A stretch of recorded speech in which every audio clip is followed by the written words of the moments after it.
Yes, Mr. Nag. May I please, Your Lordship? This is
List hearing item number 1.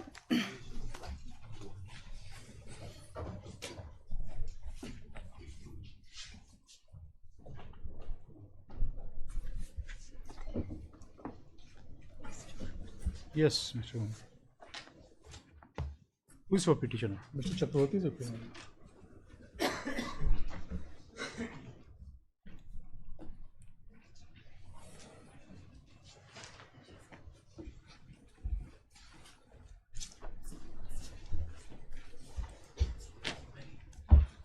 Yes.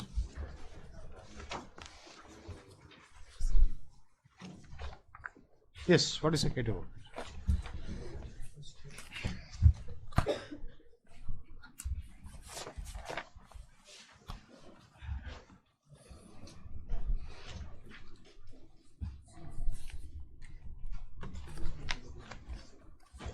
Let's set it to begin.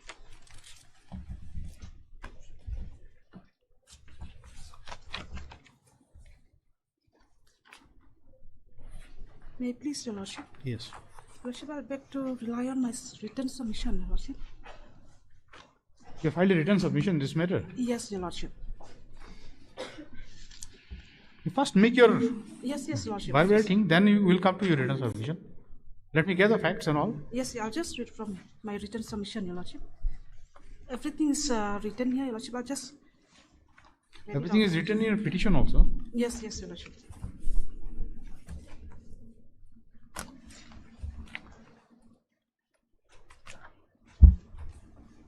There is also a written submission from your side also, Mr. Dr. Majika. No. Is there? I prepared it, I have not filed it. Why lawyers, they do not want to speak nowadays? Anyway, just see. Let us see. Yes, carry on. Okay, Your Lordship. Your Lordship, the brief fact of the case is that the petitioner attended a recruitment rally of the Assam Rifle at Shimla, Himachal Pradesh in the year 2004, where he was duly recruited as a general duty recruit, and subsequently he received by post an appointment letter dated 28/3/2004, whereby he was directed to report to the Assam Rifle Training Center and School, Dimapur, Nagaland by 20/05/2004, which he accordingly did and was enlisted for training therein with effect from 22/5/2004. However, during the course of training at the Assam Rifle Training Center, Dimapur, in the month of January 2005, the petitioner was taken ill, and from there he was referred to the Assam Rifle Hospital at construction company like Kor, Shillong, where he underwent treatment for tuberculosis for 6 months. And upon fully recovering from his illness, he was sent back to the Assam Rifle Training Center. Thereafter, he was referred to the Army Hospital at Rangapara, and upon his return from there to Assam Rifle Training Center, he was finally discharged from service on medical ground with effect from 30/11/2005. Thereafter, the petitioner remained away from service with the respondents, as he did not find any way of agitating against the said discharge from service. Until recently, he visited the Assam Rifle Training Center with effect from 11/10/2008 for making inquiries regarding the fate of his application submitted in response to the letter number 1790 DM. What is the letter about? Yes. What is the letter about? This is inquiry, Your Lordship. It was in Annexure 3, Your Lordship, from the main petition, Your Lordship. So you have not quoted in your written. You have not quoted it in your written Yes, Your Lordship. This argument that this is annexure 3. Your Lordship, here I did not mention it, Your Lordship. You should have mentioned. Then what is the use of then filing a written argument?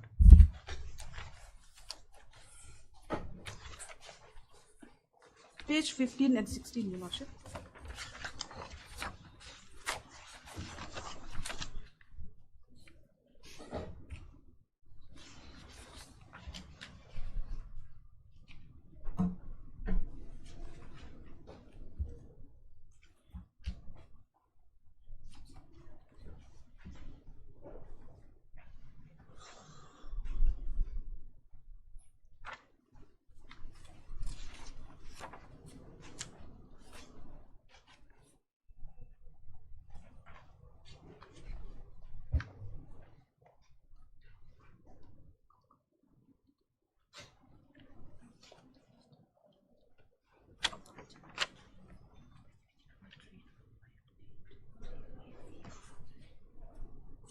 Okay, then what happened? Yes, Your Lordship. During his recent visit to Dimapur with effect from 11/10/2018, the petitioner learned that many cases of similar discharges from new recruits in Assam Rifle during their period of training had been assailed in the High Court, particularly the Guwahati High Court and the High Court of Meghalaya. And the High Court of Meghalaya had been set aside by the Honorable High Court, whereupon the concerned recruits had to be taken back in service, and he even met some such recruits. No, what is that? encouraging- Did you not get that sentence? The Guwahati High Court and The Guwahati High Court and the High Court of Meghalaya, and had been set aside by the Honorable High Court, whereupon, what does it mean? Your Lordship, in this case there has been some ruling, Your Lordship. So I haven't, I pray Your Lordship with your permission, and I like to realize some ruling in this, Yes. Your Lordship, on that. But today I didn't get any chance, Your Lordship. I pray Your Lordship to allow me on the next day. Being thus encouraged to assail his own But then, discharge. I have not understood anything reading that sentence, what he wanted to say. Anyway, His own discharge from service, as described herein above, the petitioner has now assailed this instant writ petition, assailing his said discharge from. there are similar cases, Yes, Your Lordship. and some judgments are there. Yes, some rulings are there, Your Lordship. Those judgments will cover your case here. Your Lordship, but today I could not get a chance. No, will it be something like that? Yes, Your Lordship. This will be a covered case, Mr. I don't think, my lord. You also do not know what judgment they are referring to. My lord. Then when you will be ready with this judgment? Your Lordship, kindly allow me at least 2 weeks, Your Lordship.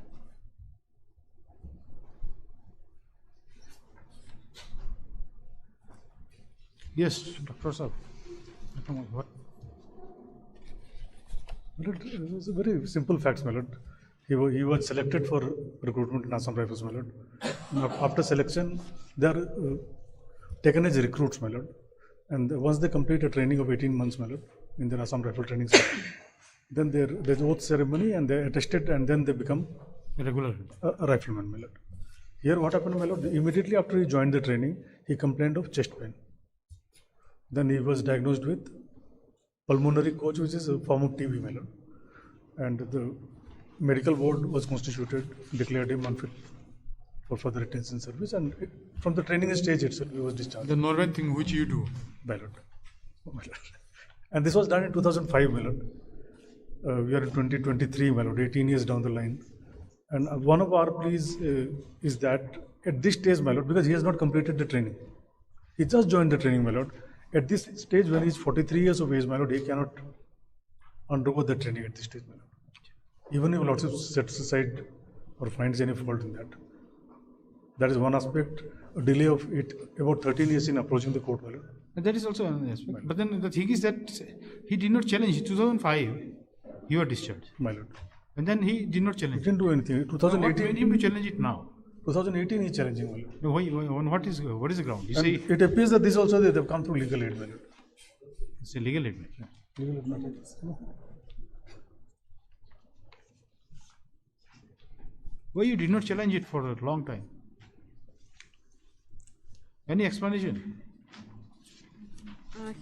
Now, what happens in service law? If there is a delay in challenging the order of termination or removal or dismissal, Well, it, and then that post gets filled up by a fresh recruit, post hasn't filled up then and there, my lord. then what happens? At the most, by also my lordship comes to a conclusion Then that there does is it a not that the delay would become fatal for the gross illegality, something, my lord. Only possible remedy can be some compensation, Is it not a creation of third party right when somebody new joins? my lord. So if there is a third Well, third party right, we don't, because there's a large scale recruitment, my lord. Every year, thousands of people are taken and thousands of people are taken. So it is not that against that vacancy who has been appointed, we don't know, my lord. That is another difficulty. Because this year, I think there was a recruitment rally of 27,000 people. Because it's a composite nowadays, Assam Rifle, BSF, CRPF. Yeah, but then there exists certain number of vacancies. That is certain. The vacancies, the But number of vacancies vacancies are are not not something uncertain. But delay in my humble submission is fatal, my lord. In this kind No, of case. normally in service though, see. The reinstatement after 30. But Now we are 18 years down the line, my lord. Reinstatement is, in my humble submission, she says that there is covered case by some judgments. That is what we have to say. I have not come across such. If you can place it, my lord, I will respond to this. Now this is writ petition comes with a prayer for reinstatement, My lord. for setting aside of his discharge order.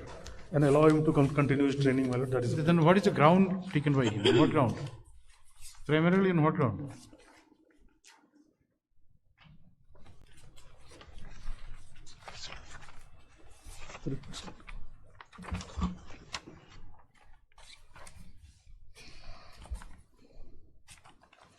He makes alternative prayer. May be allowed to do medical pension. Yes. Now that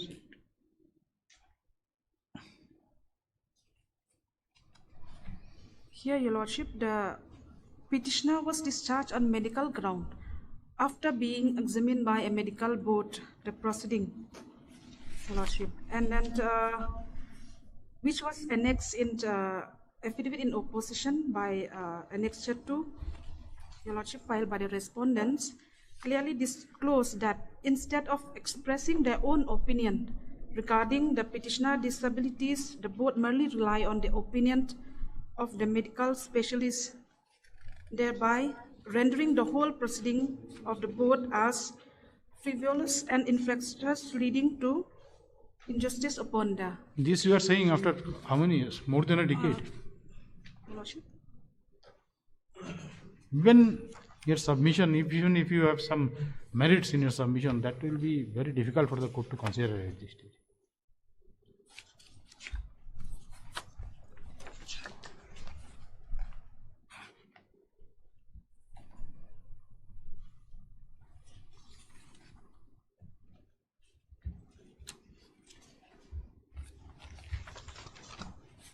There are some judgments On delay. here on delay when this termination or this removal is challenged for these things. No, as on today is 18 years.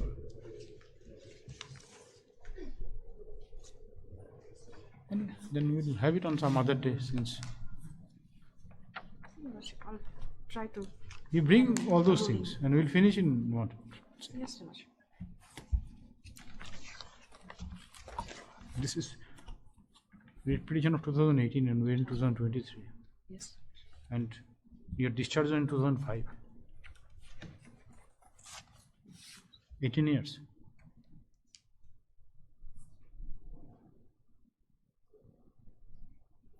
And London Council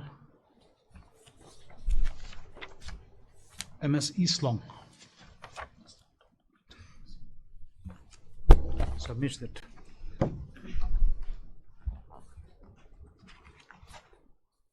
That there are certain judgments pronounced by this High Court with regard to the issue involved in this matter. Stop. She prays for grant of some time to enable her to place those judgment before this court. Dr. N. Majika, appearing for the respondents, has no objection. Prayer allowed. List after 2 weeks, Your Lordship. 2 weeks. But then you do it, huh? Just a minute. Sure. Just do it. Highly obliged, Your Lordship. Hello. Item number 2.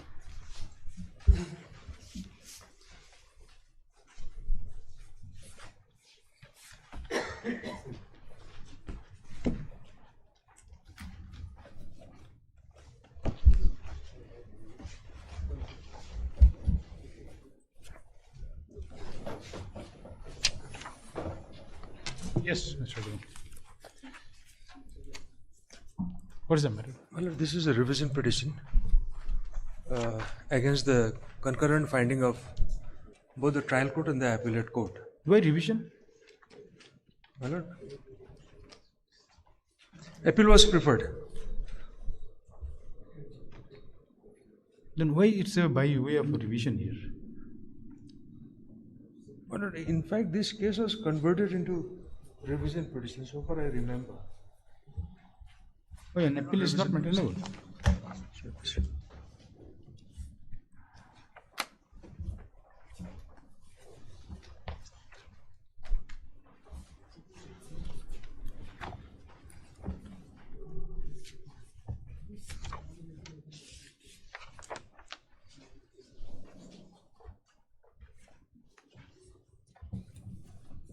This is against order of conviction.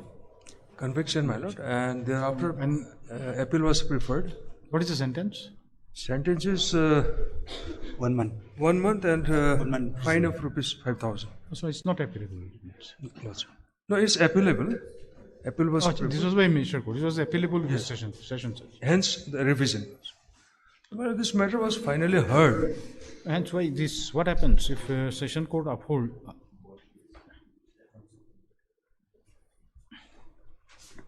Then there is the what is the only option? That's it. What is the option? The revision? Revision also. No further provision of appeal? No, sir.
Yes. So, my lord, the trial court, initially I was charged under section 469 and 471, read with section 14 of the Foreigners Act. Oh, acha, that is that. Lordship, yes. In fact, this matter was finally heard. My friend on the last occasion has short time.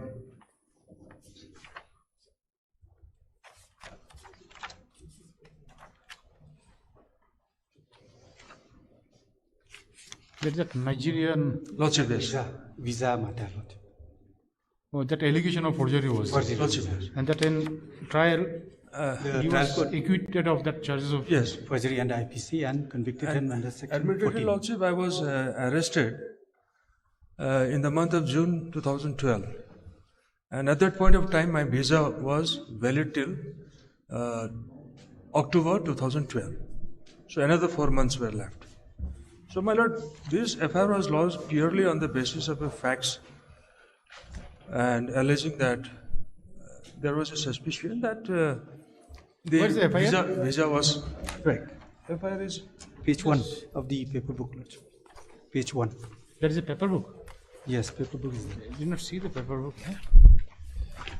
This matter was heard without paper book. It was heard. It was heard, my Without a lord. paper book. Finally heard. And my lord, since I have been acquitted from 469 and 471, 14 has got no leg to stand on its own. Admittedly, my visa was valid till October 2012.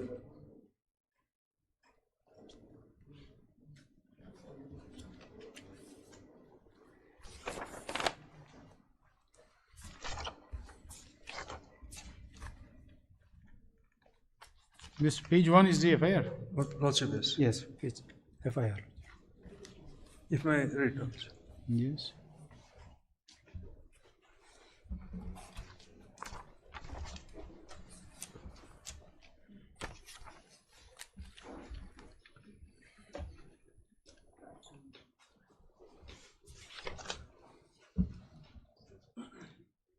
Type copy is at page 5. Page 1 is what? This is also typed copy? No, this is not type copy, lordship. It's the original FIR. Page 5 is the type copy. Page 1 is also legible. There is no. Page 5. Yes, the font's very small, lordship. Fonts are Page 5 is what? type copy. No. There is no typed copy here, page 5. Page 6 is a type copy, I think.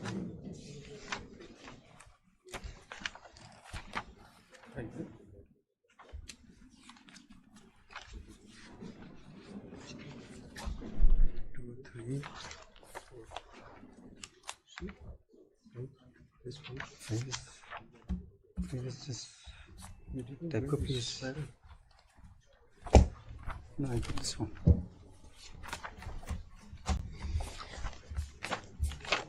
This one I got later on. Now, page 6 will be the type copy. But then page 1 is the legible one. Page 1 also is legible. It's clear. It is clearer than your typed copy here, in my copy.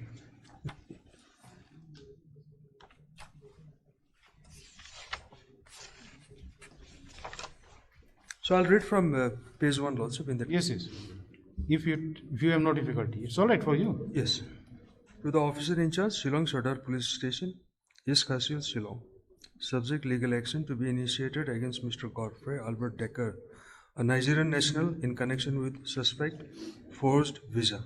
Sir, with reference to the subject cited above, I am to inform you that Mr. Godfrey Albert Decker, a Nigerian national, holder of passport number so and so, dated 0506-2009, valid till 0402-2014, bearing visa number so and so, dated 1810-2010, is a registry of this office, wide registration number so and so, dated 0609-2011.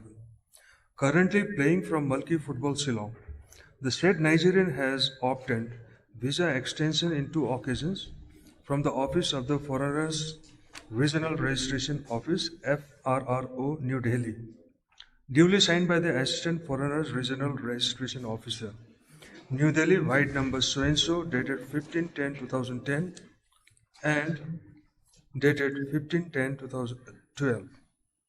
On scrutiny of the visa endorsement of the current extension, it is found that there are some contradictory in the said endorsement, like the date of validity of visa and memo number on the visa endorsement.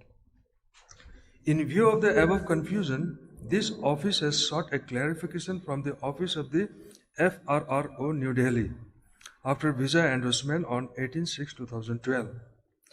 Fax message received from the FRRO New Delhi, white number so and so, dated 15/6/2012, has confirmed that Mr.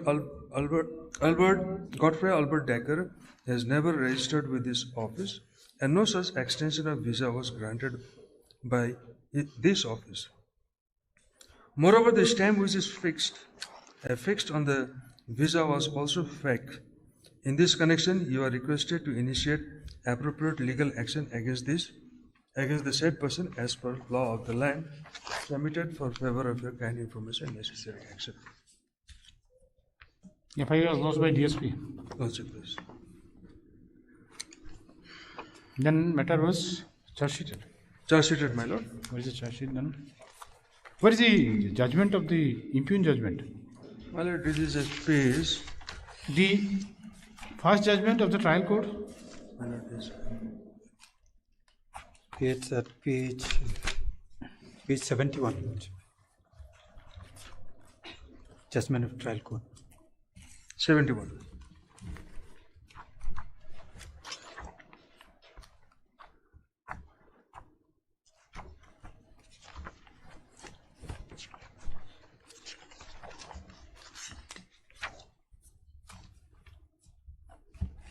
May I lodge? Yes. The prosecution case in brief is that on 19/6/2012, a written complaint was lodged by the Superintendent of Police, East Council District, Sri R. Maulang, against one Godfrey Albert Decker, a Nigerian national holder of passport number so and so, dated 5/2/2009, bearing visa number so and so, dated 18/10/2010, and registered with the office of. You can skip paragraph 1, come to paragraph 2. Yes. After investigation, the investigating officers submitted charge sheet under section 468-471 IPC, read with section 14 of the Foreigners Act 1946, against the accused person Sri Godfrey Albert Decker. Copies of relevant documents were furnished to the accused person as required under section 207 CRPC. Considering the relevant document and hearing both the parties charged under section 468-471 IPC, read with section 14 of the Foreigners Act 1946, was framed against the accused person Sri Godfrey Albert Decker. The contents of the charge were read over and explained to the accused person, to which the accused person Sri Godfrey Albert Decker pleaded not guilty and claimed to be tried. Trial proceeded against the accused person Sri Godfrey Albert Decker. 3. Prosecution examined as many as 6 witnesses, including the investigating officer of the instant case. Defense plea of the total denial. Defense has adduced no evidence. Point of determination. After hearing arguments of both sides, considering their submission and upon perusal of the records, the points which are required to be determined for proper adjudication of this case are as follows. Number 1, whether the accused person Sri Godfrey Albert Decker, being a Nigerian national, remained in Indian territory without valid visa and thereby liable under section 14 of the Foreigners Act 1946. Number 2, whether the accused person Sri Godfrey Albert Decker forged the visa with the intent to cheat and thereby liable under section 468 IPC. Whether the accused person Sri Godfrey Albert Decker used the forged visa as genuine, knowing and having reasons to believe that the visa is forged and liable under section 471 IPC. Discussions of evidence, decision and reason thereof. Issue number 1.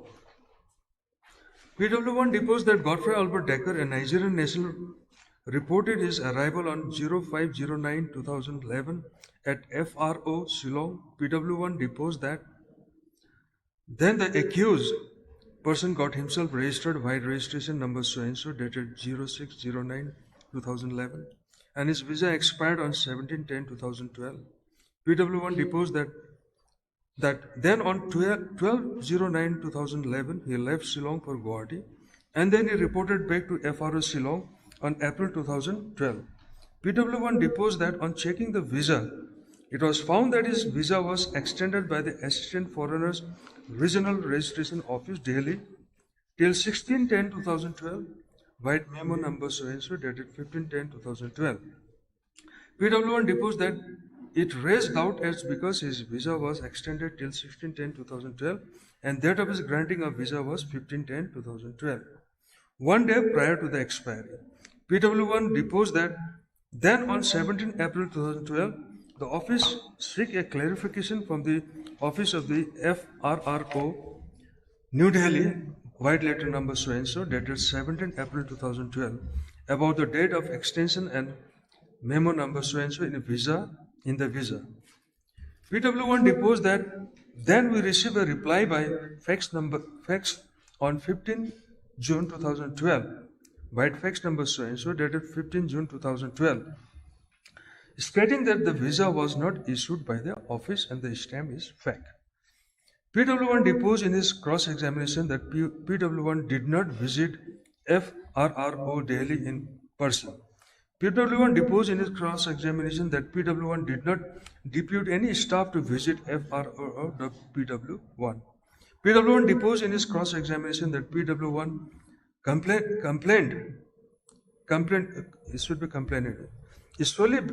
is solely based on the fax message dated 18/6/2012.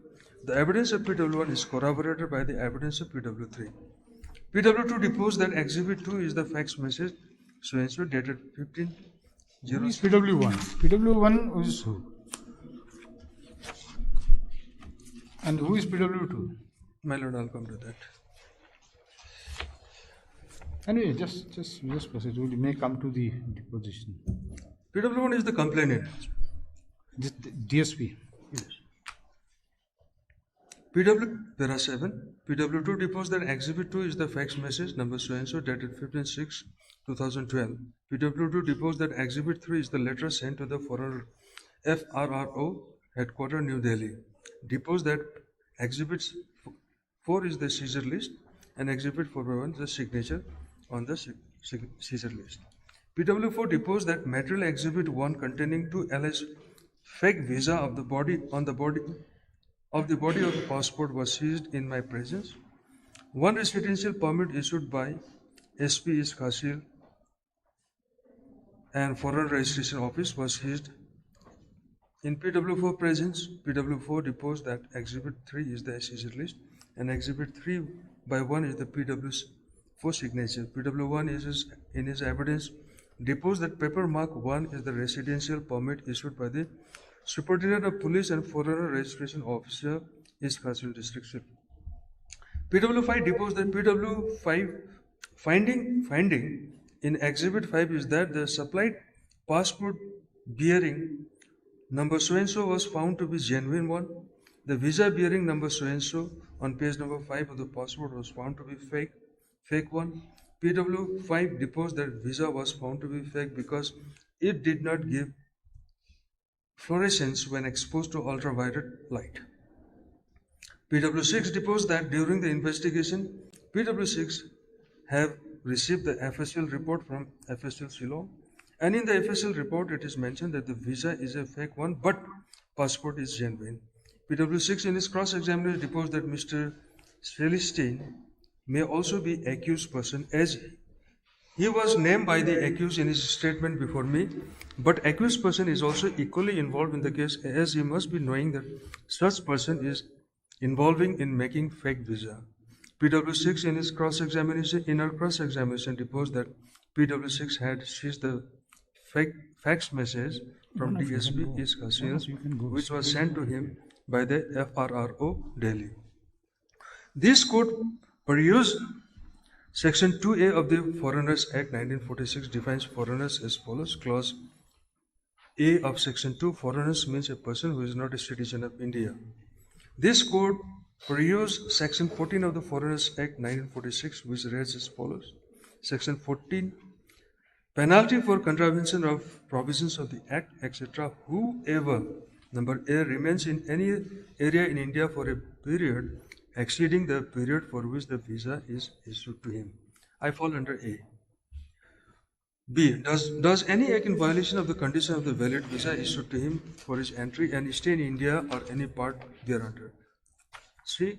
Contravenes the provisions of this act or any order made thereunder or any direction. You can skip reading that. Just come to next paragraph 13. Let us see what is the finding. This court, on perusal of the passport of the accused person marked as Exhibit 1, on examination of the material Exhibit 1, this court found that material exhibit is a passport with number so and so, issued on 5th February 2009 and the validity expired on 4th February 2014.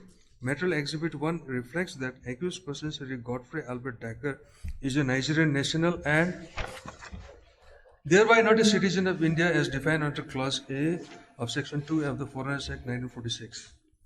Paragraph 14. On examination of the evidence put forth by the prosecution, it is found that the office of the Assistant FRRO Delhi extended the visa of the accused person Sri Godfrey Albert Decker, memo number so and so, dated 15/10/2012. On perusal of the visa in Material Exhibit 1, it is found that the validity expires on 16/10/2012, 1 year after it was issued. The evidence shows that this raised doubt, and on verification with the office of the AFRRO Delhi, who issued fax message marked as Exhibit 1, it appears that the said visa was not issued to the accused person. From the evidence of PW1, it shows that on 12/9/2011, the accused person left for Guwahati and then reported back to FRRO Shillong on April 2012. On examination of the material Exhibit 1 at page 9, it reflects that the visa was issued on 15/10/2012 and the accused person was permitted to stay in India on or before 16/10/2012. But this court, on examination Exhibit 3, the seizure list dated 19/6/2012 bearing so and so, found that the passport bearing number so and so was seized from the possession of the accused person on 19/6/2012. On examination of the date of issuance of the visa, the date when the passport was seized in this case, this court cannot ignore the discrepancies. The passport was seized on 19/6/2012, but the visa was extended on 15/10/2012, which raised doubts as to the genuineness of the visa. So then the passport was in whose possession at that time? After it was seized, when it was with the... With the police. Okay, so that is the point taken by the court here. Exactly. On further examination of the evidence, which is the FSL report, Exhibit 5, it reflects that the visa bearing number so and so on page 5 of the P was found to be fake. Fake one, as it did not give fluorescence, and when exhibit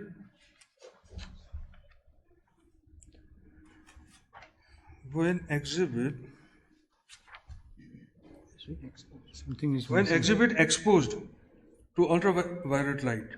However, from the evidence of PW, it shows that passport is genuine, but the visa. Well, at this juncture, I want to take a pause. Yes. When the alleged visa stamp was sent to the FSL, there was an allegation this might be fake. So he gave the opinion saying that passport is genuine and the visa seems to be fake because it did not give ultraviolet fluorescent light when exposed to ultraviolet rays. Well, he was never supplied with the original one. It was never seized from Delhi FRRO for the purpose of comparing. Number 17. On careful examination of the evidences, this court found that the accused person, Sri Godfrey Albert Decker, is not a citizen of India and he remained in Indian territory without valid visa. Admittedly, Lordship, my visa was valid till October 2012. So now the issue herein is that if I'm convicted under 468 and 471, then this view can be taken. I'll come to that also. Issue number 1 is decided in affirmative. Issue number 2 and 3 are clubbed together and discussed for convenience. 18. This court per use section 468 IPC which lays down, I won't read this, Lord. Should I read? I'll go No, ahead. then come to the. Just keep those provisions of law. Just come to. Yes. There are 20. Yes. On examination of the evidence, this court found that PW6 in his evidence deposed that PW6 did not make effort to trace the name of the person called Celestine, as accused did not mention Celestine is from Shillong, and neither gave the address of Celestine. PW6 deposed that Mr. Celestine may also be the accused person, as he was named by the accused in his statement before PW6, but accused person is also equally involved in the case, as he must be knowing that such person is involved. I'll take a pause here. Now, the statement of the accused was recorded under 161. He had clearly stated that at that relevant point of time, when the visa was matured for extension, he was injured because he was a football player. So there was a person called Celestine who undertook this kind of job for almost all the foreign nationals. Did you bring it by way of any defense witness? No, neither the prosecution. No, 161. No. Then we'll skip that. Yes. What bearing those will have? Yes. I'll come to that. 161 otherwise not admissible in law. Also this. So this is reflected here. On examination 21, from the evidence it reflects that material exhibit 1, which is the passport of the accused person, is genuine. However, the visa at page number 5 of the passport is found to be fake. The evidence adduced by the prosecution shows that the accused person left Shillong for Guwahati on 12/9/2011. The evidence shows that when the accused person was asked to report in the office of the FRO Shillong, where he appeared and his statement was recorded, the evidence of PW6 shows that the accused person mentioned the name of the person who helped him with the visa extension. However, the prosecution failed to examine the person who assisted the accused person in obtaining the visa. The prosecution, though the official report, Exhibit 5, proved that the visa is fake, however, the prosecution failed to adduce evidence to prove that the accused person forged the visa or had knowledge that the visa is not genuine but fake. Issue number 2 and 3 are decided in negative and in favor of the accused person. In the light of the evidences adduced by the prosecution, this court found that the prosecution has proved beyond reasonable doubt offence under section 14 of the Foreigners Act 1946. However, prosecution has failed to prove that it's beyond reasonable doubt the offence alleged under section 468, 471 IPC against the accused person. The instant case is disposed of on contest without cause. The judgment is pronounced. Now, my lord, the very issue here, my lord, throughout, admittedly, my visa is valid till October 2012, which was seized in the month of June 2012 by the police. On the allegation that probably the visa is fake. Now the thing is that the court has said that there is no evidence to show that the accused has forged the visa. Exactly. But then did not say the visa was not forged. Did not say. So I have been acquitted from both the section 460 and 471. Then how can I can be convicted under 14?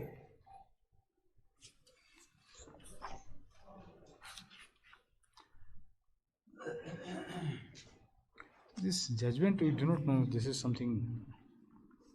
It has not taken care of those aspects. It's very cryptic. It has not elaborated the thing. Where are the evidences? There is judgment by Sessions Court also. Thereafter. Trial court. Thereafter, appeal was preferred, and in a very mechanical way, the same was upheld. My conviction under section 14. So, being aggrieved, I am before your lordship. Present.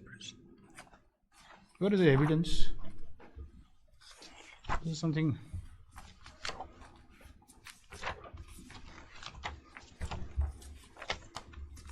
The trial court order has not been challenged by the state.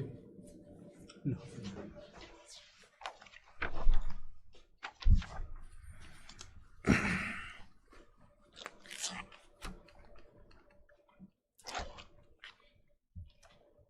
It begins from page 24.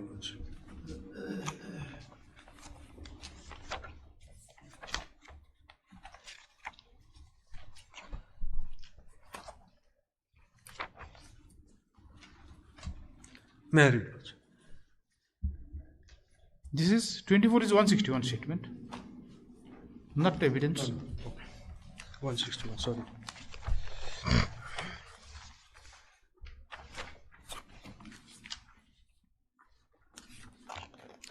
Page 31. Start from page 31. Type copy in page 33. 31.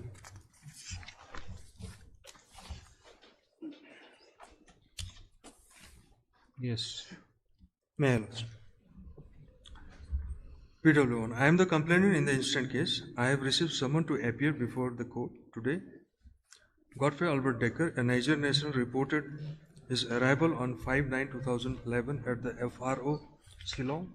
Then he got himself registered by registration number so-and-so dated 06/09/2011, and his visa expired on 17/10/2011.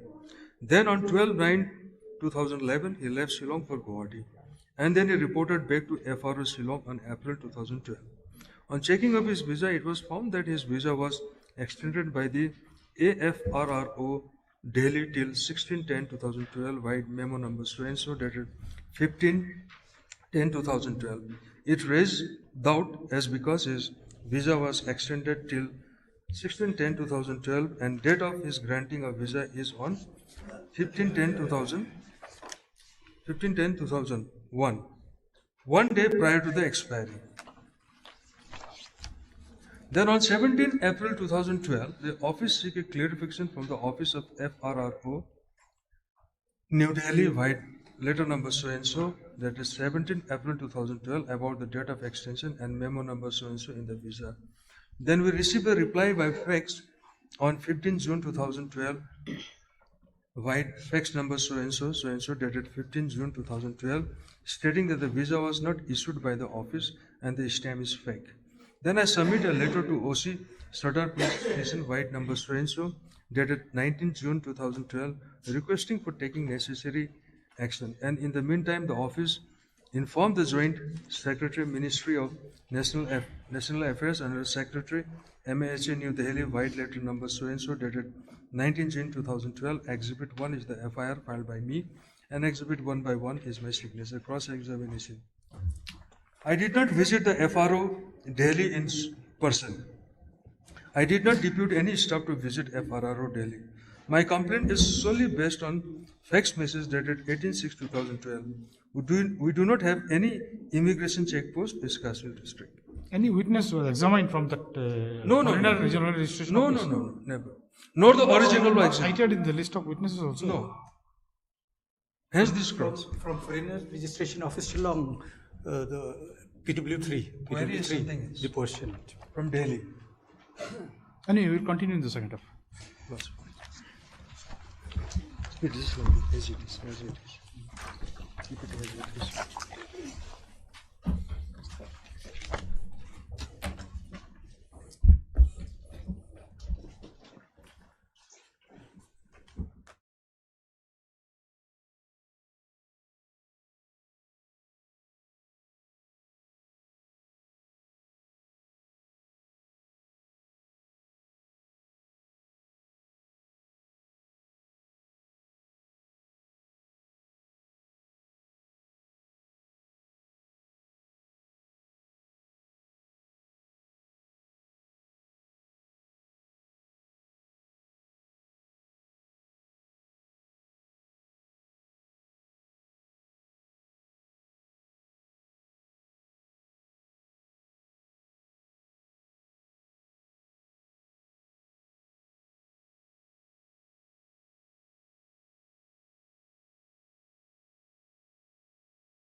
Peace, Your Lordship. Your Lordship, I would just like to make a prayer for an adjournment of item number 6.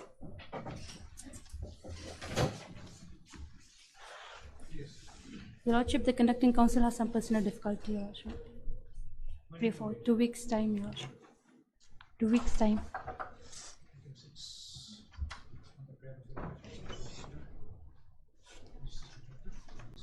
Highly obliged, Your Lordship.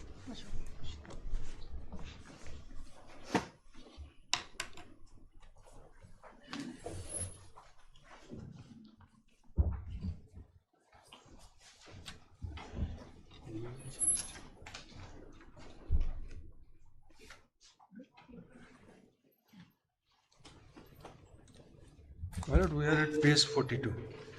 That is the deposition of PW3.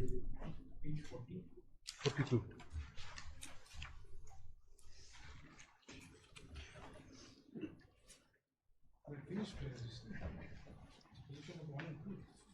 Yes. Yes.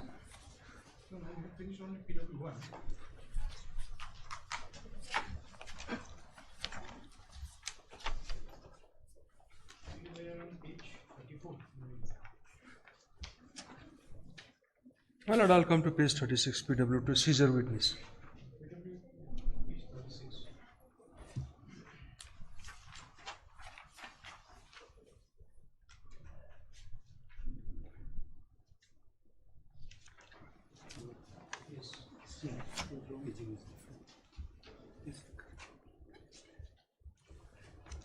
May I, PW2, page 36. I have received summon to appear before this court. I am the seizure list witness in the instant case.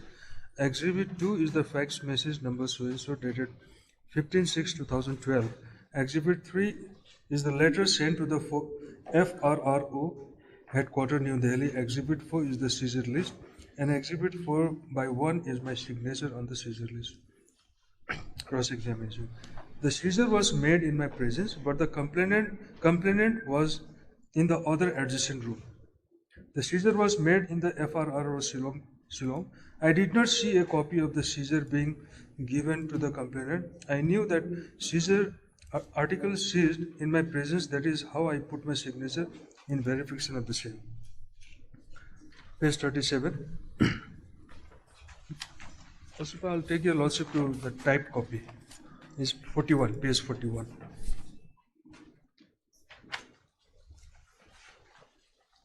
PW3. PW3, also page 37 is the handwritten one. Page 41, page 42 is the typed copy. May I? I have received someone to appear before this court. PW3 is the staff in the FRO office. FRRO Shillong. FRO Shillong office. I have received someone to appear before this court today. I am at present working at the office of the Superintendent of Police cum Foreign Registration Officer, Iskasiu, Shillong. I have been in the said office for 3 years, 3 months. I know about this instant case. One Mr. Godfrey Albert Decker, a Nigerian national, reported his arrival in the office of the FRO on the 5th September 2011. So after reporting to our office, we have checked his passport and visa. And visa is valid up to 17/10/2011. Then Godfrey registered with our office by registration number so-and-so dated 6/9/2011. Then on 12th September 2011, he reported again to our office and took a departure, reportedly that he is leaving for Guwahati. Then after that, during the month of April 2012, we came to know that he was already in Shillong. So since has already expired on 17/10/2011 as per the sorry? It must be visa. Visa, exactly. So since the visa has already expired on 17/10/2011 as per the record, we asked him to come to office to recheck his visa. As per our record, the visa already expired on 17/10/2011. So after checking his visa, we found that his visa was already extended from the office of the FRRO New Delhi, and the date of validity is up to 16/10/2012, white memo number so and so dated 15/10/2012.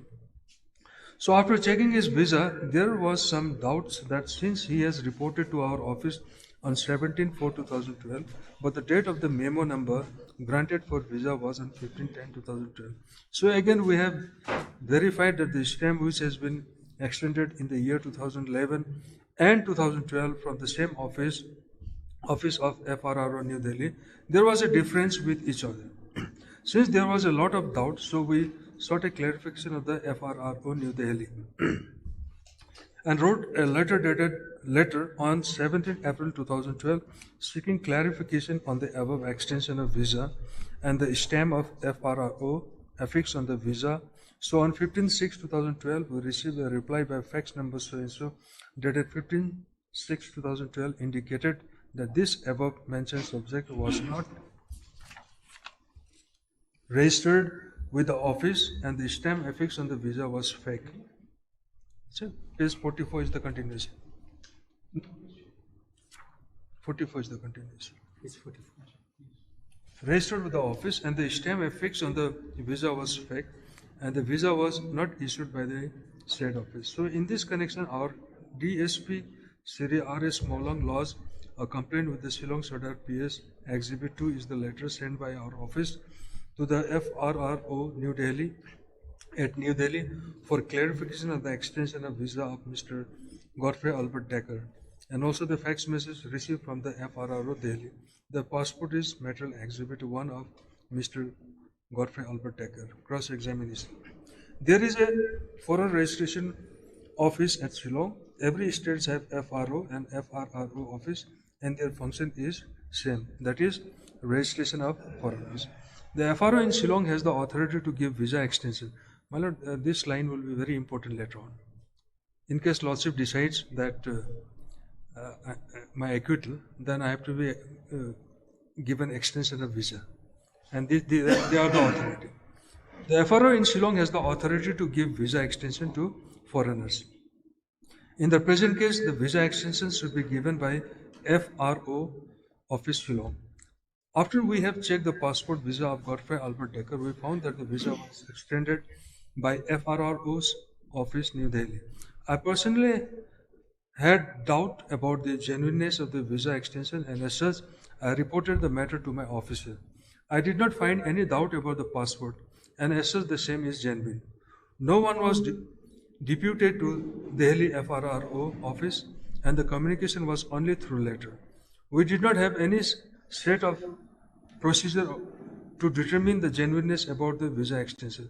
Our allegation as to the fakeness of the visa extension is solely based on the fax message received from the FRRO Delhi, a white so-and-so number dated 15/6/2012. I do not remember.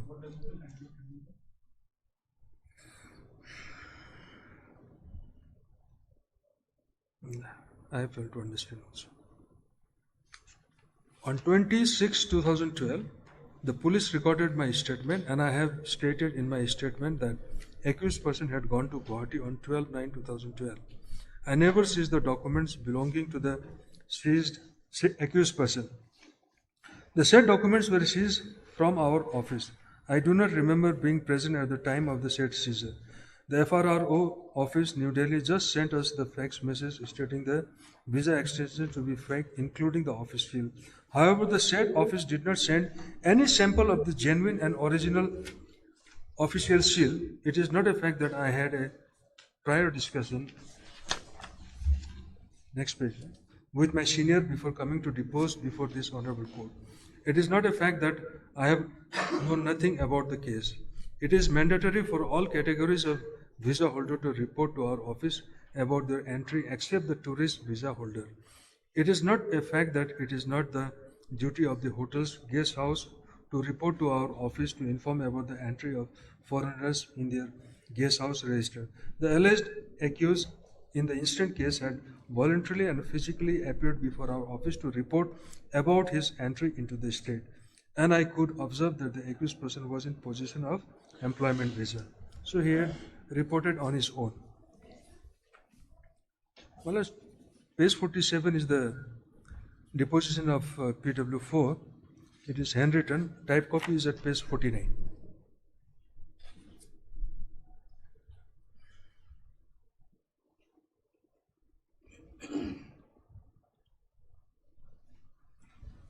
He is one of the constable in the complainant office, if I may.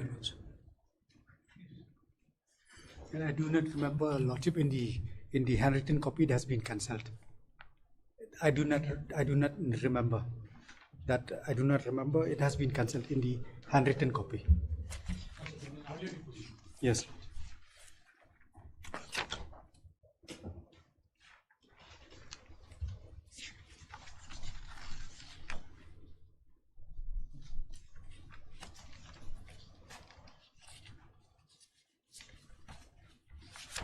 Which page? About that. Consent. Yes. Page 40. Page 40. 40. Consent, yes.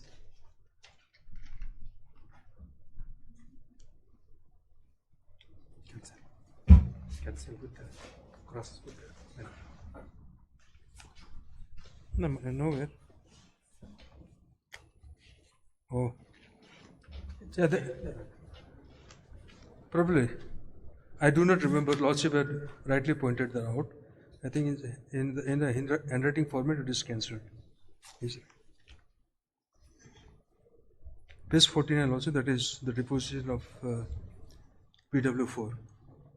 I have received someone to appear before this court today. I confirm that material exhibit containing 2 alleged fake visa on the body of the passport were seized in my presence, and 1 residential permit issued by SP, Iska Seals and FRO was seized in my presence. Exhibit 3 is the seizure list, and Exhibit 3/1 is my signature.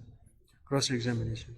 I remember that the color of the passport that was seized was given in color, but I do not, was green in color.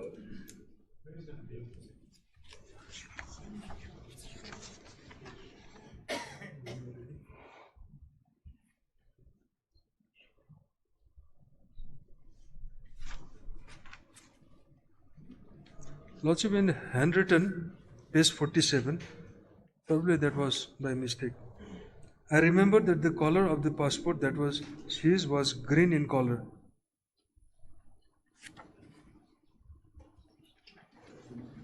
Green in color, but I do not remember the color of the visa. I remember that 2 books were seized, 1 book which is passport, another book which is visa. My lord, I'll take a pause here. Visa and passport are not 2 separate documents. The visa is endorsement on the passport. So the seizure, this is the above seizure was made at the police station. Now PW3 here stated that it was seized in the office of the complainant. The above seizures were made from the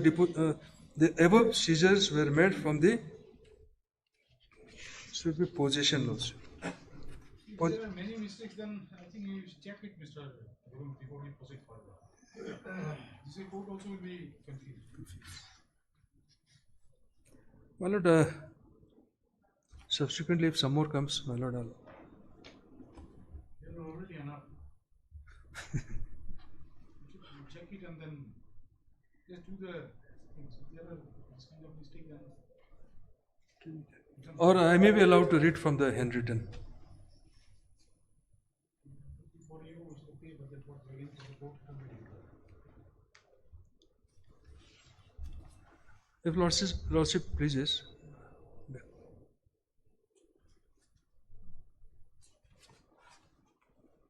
Let you have some more.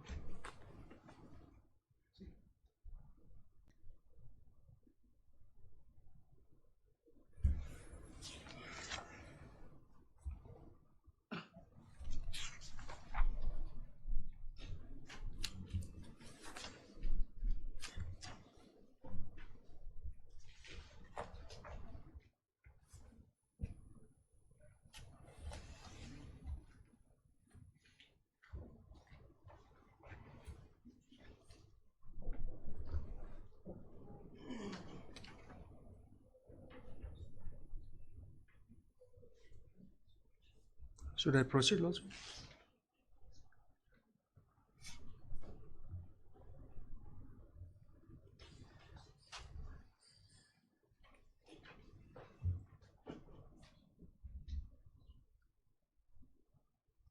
Otherwise, I may be allowed to make necessary correction. What is this? The above seizure was made, the above seizure was made from the deposition of the accused. Should be position. Possession. From the possession. Can you correct it, Mr. Lordship, yes. Please check it, and then if there are small things, you can correct it by hand. You don't have to retype the things. Well, I understand, Lordship, but however, the issue is very limited here. I have also relied on some judgments at the court below. I have enclosed in my written argument. But in the meantime, I'll be. Yes, yes. I may be allowed. What is the finding of the appellate court with regard to As made section 14? there's no discussion. It is just endorse the findings of the court below, on the same line. No further discussion. So it has been upheld that I have been acquitted from section 468 and 471. Lordship, yes. So far as the passport is concerned, He has upheld. categorical finding is that there is no extension.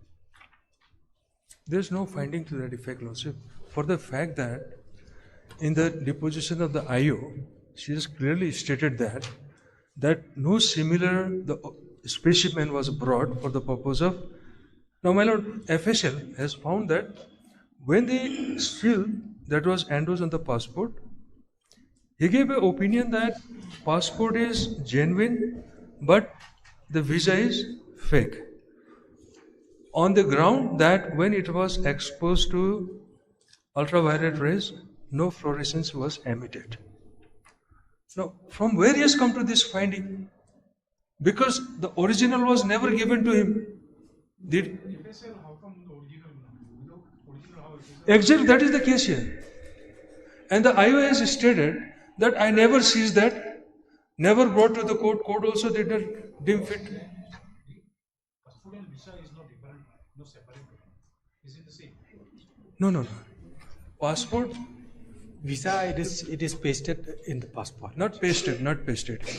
A seal is given there, seal is affixed there, and it is handwritten that it is extended from so to so.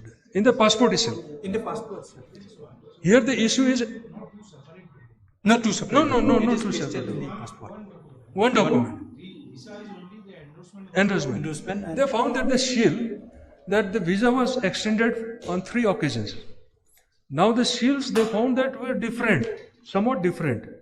So they had a doubt whether same office giving the extension 3 times, they use different shape or different kind of seal.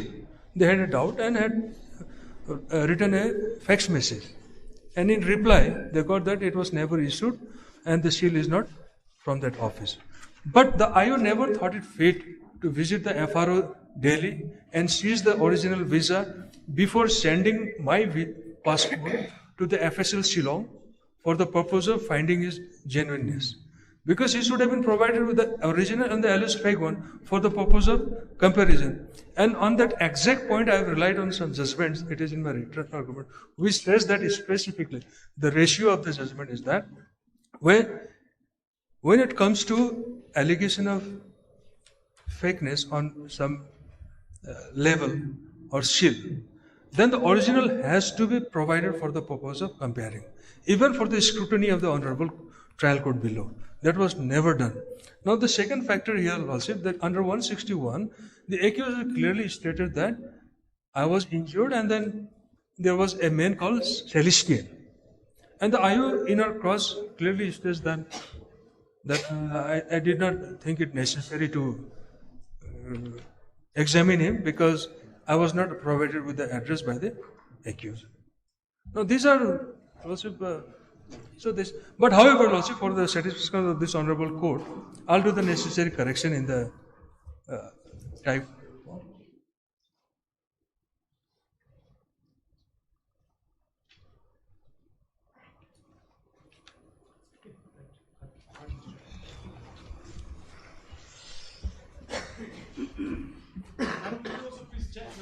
Yes, Lordship.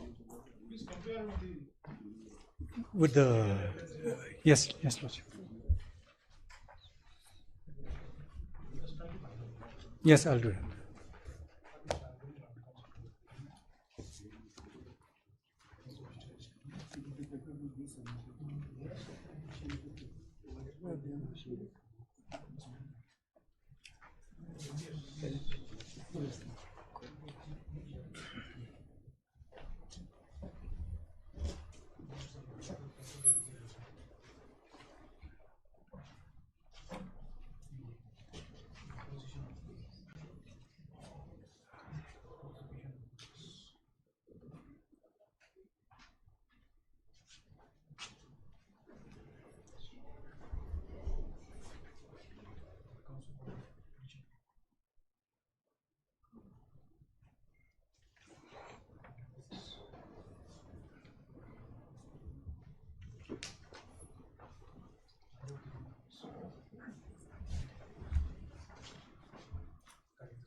Three weeks time.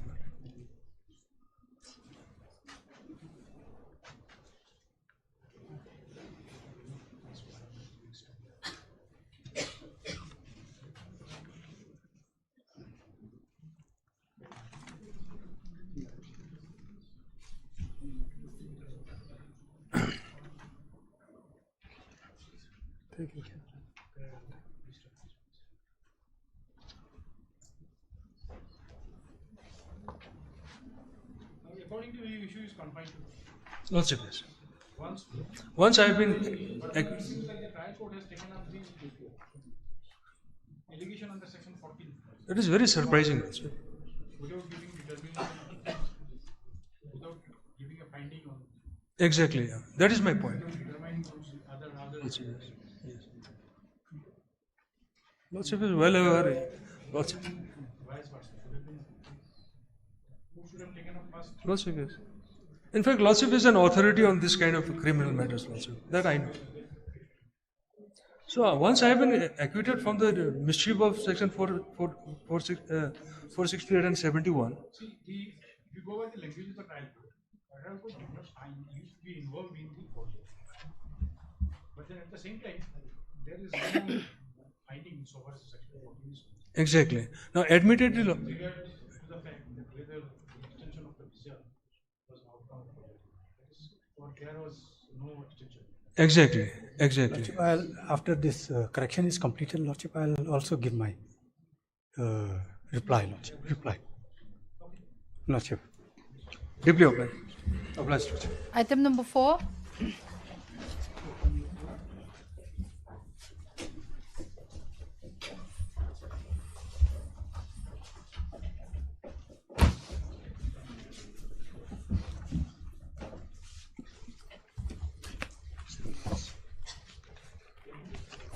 My lord, this is a matter where I was blacklisted because me and my wife has participated in the tender process. If my lord recollect, last week the matter was taken up.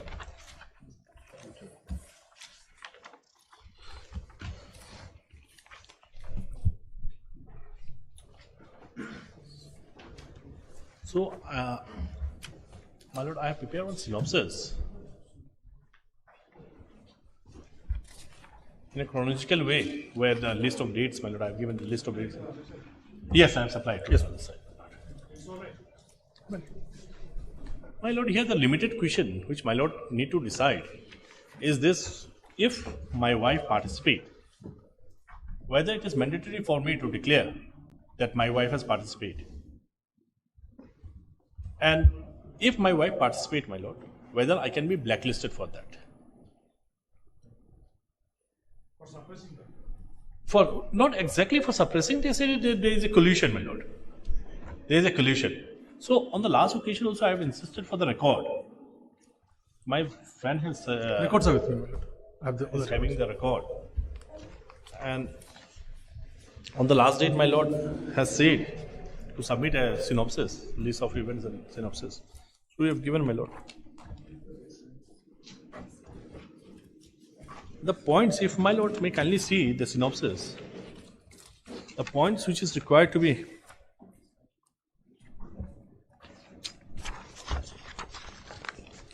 my lord, if my lord may kindly see page 8 of the synopsis.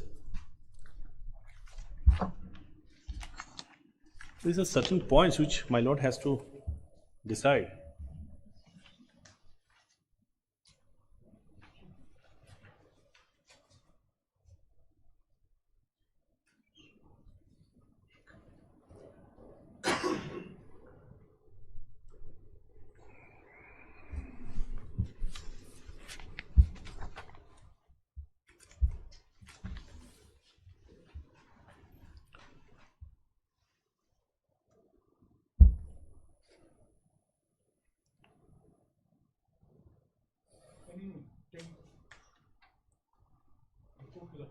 Yes, my lord. Yes, my lord.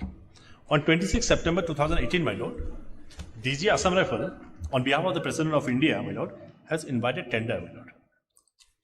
Online tender under 2-bid system, my lord. One is the technical bid and the one is the finance bid, my lord. For the purpose of constructing composite indoor shooting range, my lord. On 26 September 2018, my lord. My lord, but if the lordship permits, the facts are not in dispute much, my lord. And I've properly flagged and written the sequence of facts in the record itself. So lordship can garner the facts from this record also. Will very precisely noted, my lord. In the There is no requirement of hearing. no on the facts, my lord. I can state the facts is a little much easier than Mr. That's for the purpose of the association. facts only, my lord. When the tender was issued, Substitution. my lord. Based on facts. My lord. Let me please, my lord, my learned friend can. But there will be repetition of fact because your lordship will be referring to records also. So records are here. And facts are only 5 facts, my lord. There is not much facts. Can I just enter?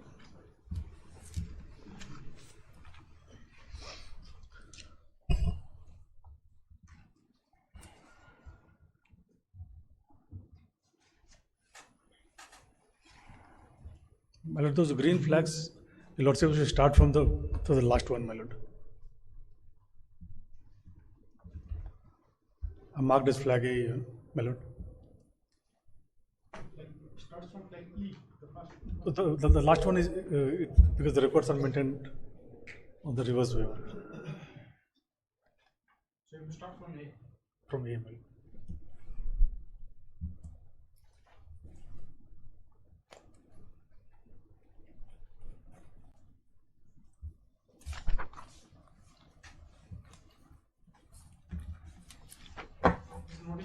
This is the notice inviting tender, my lord.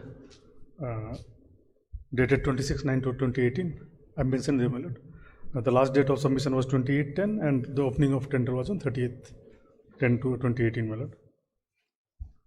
Now, pursuant to this, my lord, if lordship comes to flag B.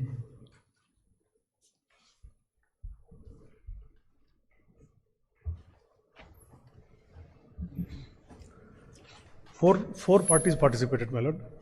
One is Lotus, one is Paramhans, one is GSG. GSG is the wife of petitioner, my lord. And fourth is Lamonte, who is the petitioner here, my lord. Now, in the technical evaluation, my lord, GSG's wife, my lord. And Lamonte is the husband, who is the petitioner here.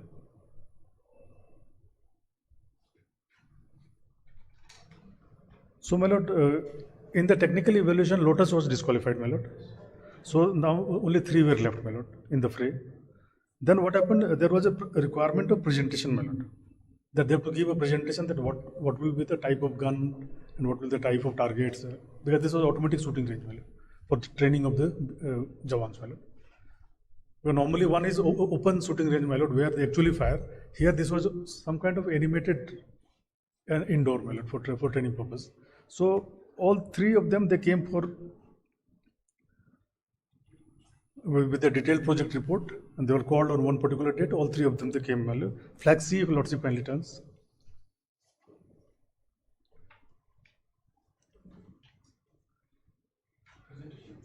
My lord, their presentation was taken, my lord, and here at this stage, my lord, Paramhans was disqualified, my lord.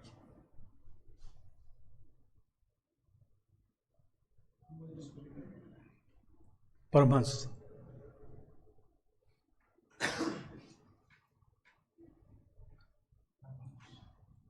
I think I mentioned them. Yes, Parhams is what? Is another form. Another form, my lord.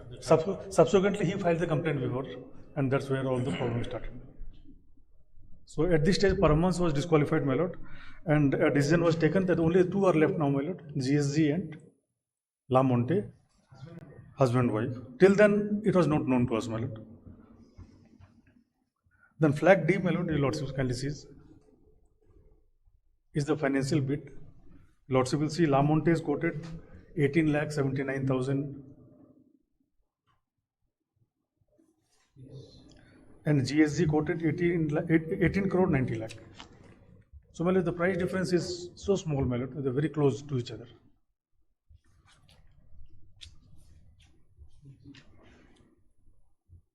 Then, my lord, flag E is the supply order, my lord, to La Monte, because he was a lowest bidder. The supply order was issued to him on 22nd February. Yes, it was issued to La Monte, my lord. 22 to 2019, my lord. So this is how after the contract was awarded, my lord. In the meantime, when Paramhans was disqualified, my lord, at flag C, Paramhans was disqualified on 25th January 19, my lord.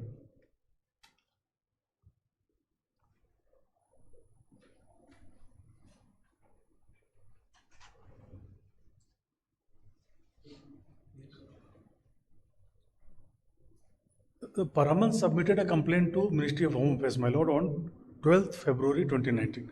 My lord, that is a separate file, my lord. I will not place that file. It is not appended with the petition. No, my lord. We was not aware of the complaint, my lord. Few of the things are there, my lord. Few of the things they have not annexed, my lord. That is why I brought all the records, my lord. It's a huge record. The three files, my lord. Third file is not relevant, my lord. But I have flagged properly, my lord, whatever is relevant here. But then retaining it.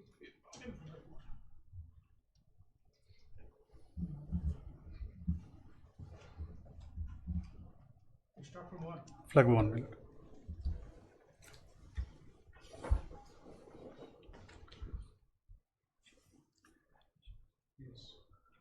My lord, this is dated 12th February 2019, my lord.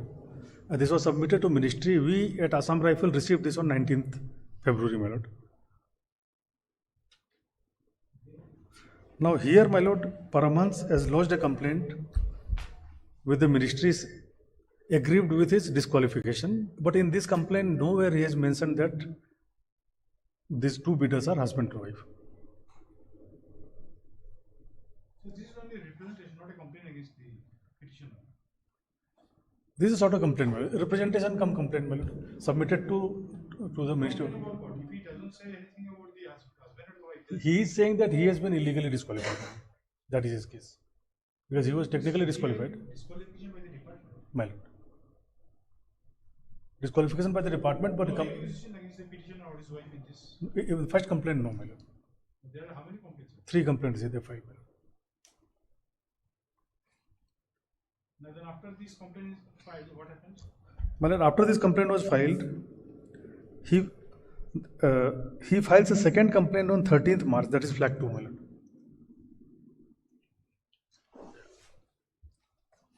Department doesn't do anything on the basis of past complaint. My lord, we have responded to that, my lord. What was your response there? But I'll flag that part also, my lord. That part I have not flagged here. My lord, second complaint, 13th March 2019. My lord, here for the first time, he mentions that they are husband-wife, my lord. The two bidders are husband-wife. Where it is stated? It is in the, I think in the first page, the last paragraph, my lord. Both of whom are husband-wife, something like that is in there.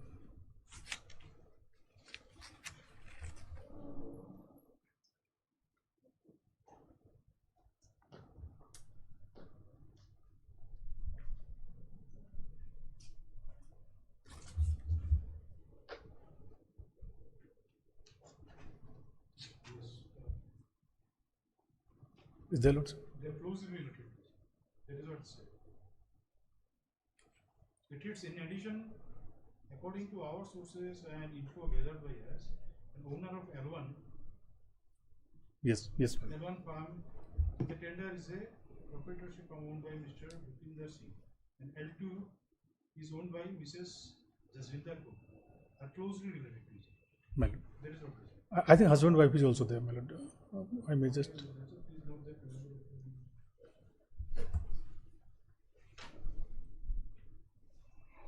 I don't think it is there in this.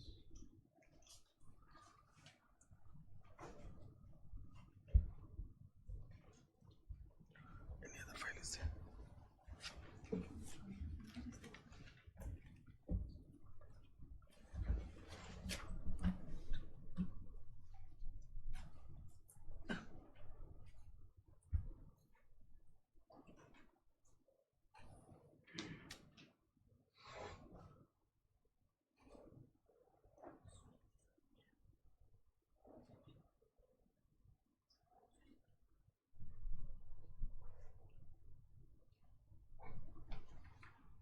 That has not been said in specific terms.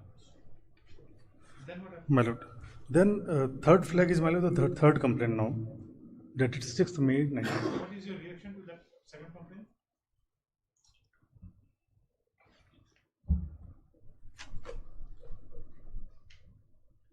My lord, because the first complaint was received from ministry, my lord, they submitted to ministry, so we have sent a detailed reply to ministry, my lord. It is there in the file, my lord. I'll flag that also.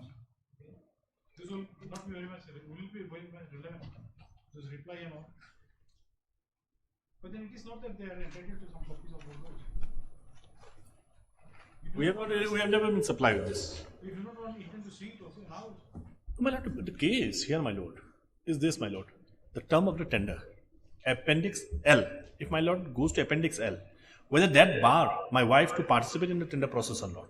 If both of us participate, whether there is a bar, that has to be examined only, my lord. My lord, what they have recorded in their file, my lord, that was not which was in front of us, my lord. And even, my lord, they have not taken a pain in the show cause notice to enclose those complaints. No, but then you do not want it now. No, now also we don't want, my lord. We don't want. That we are raising that grievance, Yes. we can raise that ground. Yes, yes. We have not pleaded that part also.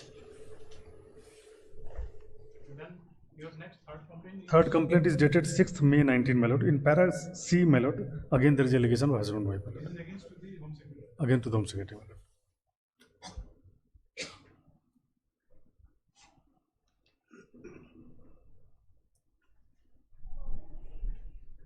Where did you say para C? Para C, my lord.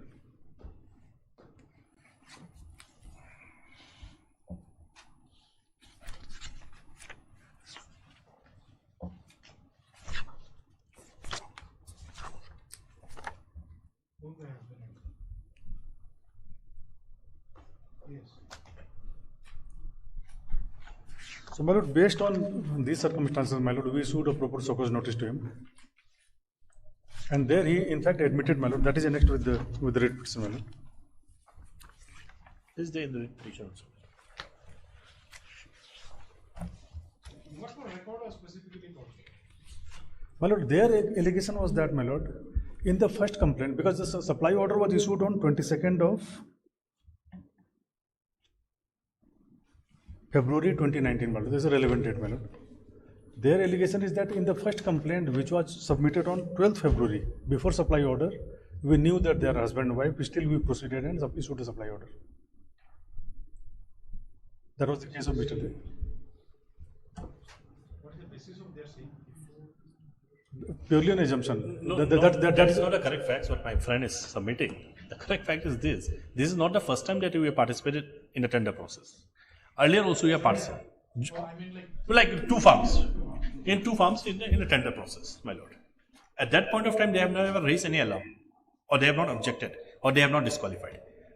What is so special, or This factum of these complaints and all, these are reflected in your reply, in your affidavit of opposition. No, it's not valid. Otherwise, retaining these records become useless. You know, it is only for the purpose of examination of records. Only for those I don't know what's the fact. facts are not in dispute, valid. It's okay. Then Only fact that can be in dispute is because this is what. Because I played the YouTube yesterday, then I saw that one of the submission of Mr. Day on the last hearing was, my lord, because I saw YouTube to refresh my with what am I supposed to reply to. My lord. So one of the submission was that supply order was issued on 22nd February. First complaint was on 12 February by Paramans, 10 days before the supply order. And in that, Paramans has already informed us that they are husband and wife. And it is no, not it's there. not there, my lord. So, my lord, My contention so was that is this. only, if that is cleared, my lord, that on 22nd February 19, when we issued the supply order, department was not aware that they were husband and wife. They never disclosed anywhere, and we were not aware also. suppose is dated after the third complaint. Yes, my lord. And then your suppose refers to this complaint. No.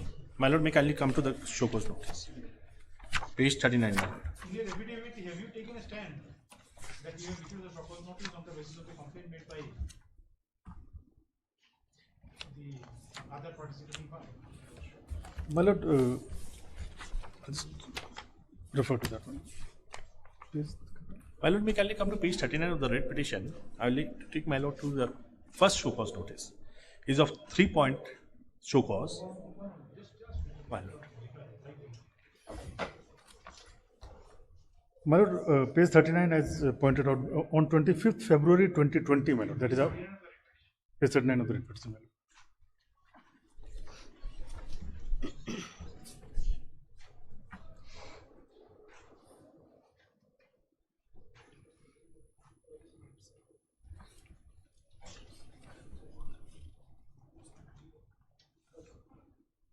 Violation of code of integrity. My lord. So we wrote to him, my lord. It has been reported that Mrs. Jaswinder Kaur, proprietor of JSG Associates, Brahma Samaj Complex, Kitting Road, so and so, is related to you as your wife. You are therefore court upon to confirm within 7 days of issuance of this communication in light of the certificate for abiding by Court of Integrity for Public Procurement signed by you as per Appendix L, page 39 of NIT.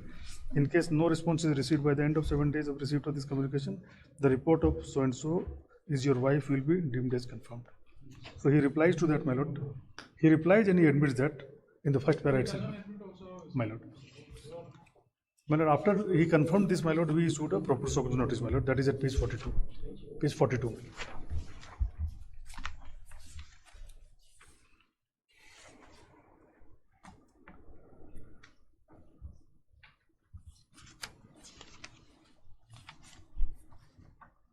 May I read this show cause notice? I think now it should be your thing. Let him take his statement. Now we can. My lord, I would like to take my lord from the. Yes, my lord. So, my lord, I would like to take my lord again to the annexures. My lord has seen that the tender which was floated on behalf of the President of India by the DG Assam Rifle, my lord, on 26th September 2018. And it was an online tender and it was in twofold, my lord. One is the technical bid and one is the finance bid, my lord. And the tender was for composite indoor shooting range, my lord. It is basically a house which was supposed to be constructed, my lord, with certain criteria for practicing the shooting, my lord, in that building, my lord. Now, my lord, may kindly see the petitioner has submitted a tender on 18 November 2018, my lord, along with Appendix L, which was enclosed with the tender, my lord. My lord, I would like to take my lord to the 29, my lord, page 29, the appendix, my lord. Appendix submitted by you. Appendix submitted by us. This was a criteria which is required to be submitted. Page 29. 29, my lord. Chapter 4. Now, my lord, may kindly see. what was the show cause, my lord? That violation of Appendix L, my lord. It was not specifically mentioned what was the exact violation. This chapter 5, what you were trying to point out? I am trying to point out is conflict of interest. Two things I am going to point out, my lord. 5, my lord. Conflict of interest. Participation by a bidder firm or any of its affiliates that are either involved in the consultancy contract to which this procurement is linked, or if they are part of more than one bid in the procurement, or if the bidding firm or their personnel have relationship or financial or business transaction with any official of the procuring entity who are directly or indirectly related to a tender or executing process of contract. There, my lord, I would like to pose, my lord. Now, what they are saying is the relationship, my lord. They are hitting on this relationship, their personal relationship. Personal relationship in connection with a corporate, my lord.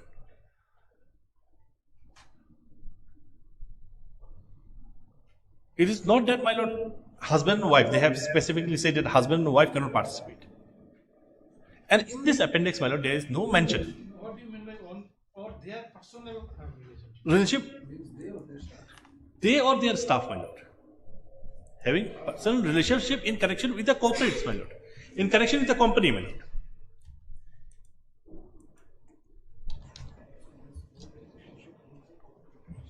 It is a corporate relationship, my lord. It cannot be a personal relationship as husband and wife, my lord. Otherwise, they should have been more specific on that.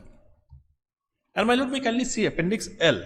There is nowhere mentioned, my lord, where I have to mention that, or I have to declare that if any of my relations, my family members, spouse, my son, my daughters, or my brothers participate in the tender process, I have to disclose. There is no mention, my lord. As long as the company is different, my lord, there should not be any bar, my lord. Now, my lord, we kindly see. There were 4 bidders, my lord, who has participated in the tender process. And on 28 November 2018, my lord, the Technical Evaluation Committee has said, and 1 firm was disqualified, my lord, and 3 firms were remained, my lord. Now, out of these 3 firms, my lord, when there was a presentation, as my learned senior friend has already briefed this honorable court, my lord, on this, a technical evaluation of DPR, my lord, was carried out on 25th January 2019, my lord. On that day, my lord, This you are reading from your. yes, my lord, yes. You have included all those details which are reflected from records here. Yes, my lord. These are all. No, yes. Even about the complaints, the dated we have mentioned because. First, second, third complaint, all the details are there. First, second, third. But these are not. 2 complaints. But these are not part of your government. these are not part of my averments, my lord. Now, my lord, we are in 25th, my lord, 25th in page 3, my lord, 25th January 2019. Paramhans found to be disqualified, my lord, for non-compliance to detailed technical parameters, my lord. And now remain only 2 firms, my lord, me and my wife.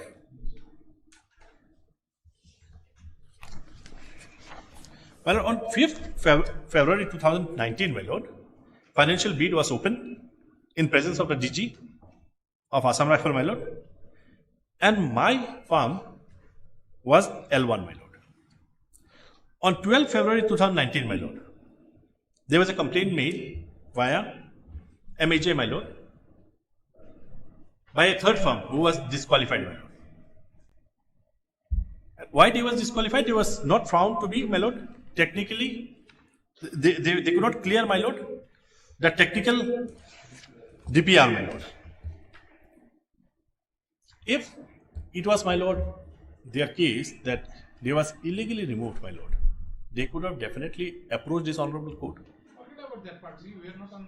No. What I am saying, what I am saying, my lord, the conduct. We don't know now, since the record is before this honorable court.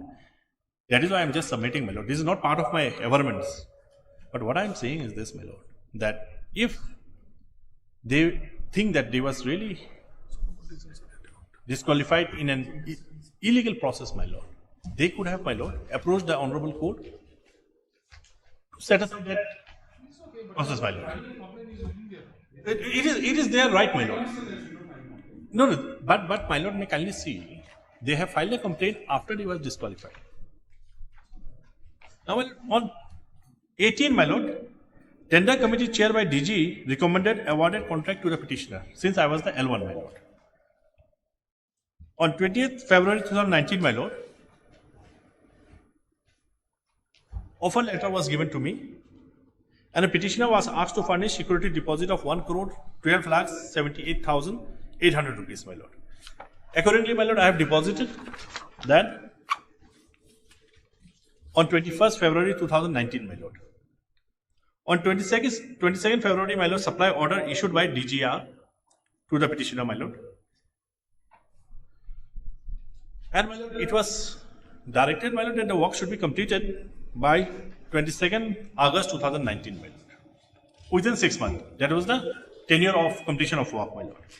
On 5th March 2019, my lord, petitioner furnished 5 crore plus, my lord, as term deposit against the advance payment which was made to me, my lord. On 6th, in the meantime, my lord, in 6th March 2020, my lord, detailed reply against, it's 19, my lord. Extremely sorry, my lord, it's 19. It's a typographical error. 6th March. Which one? This 6th March, my lord. Page 4, serial number 4, my lord. 6th March 2019. 2019, not 20. No, not 20, my lord. That is a typographical error.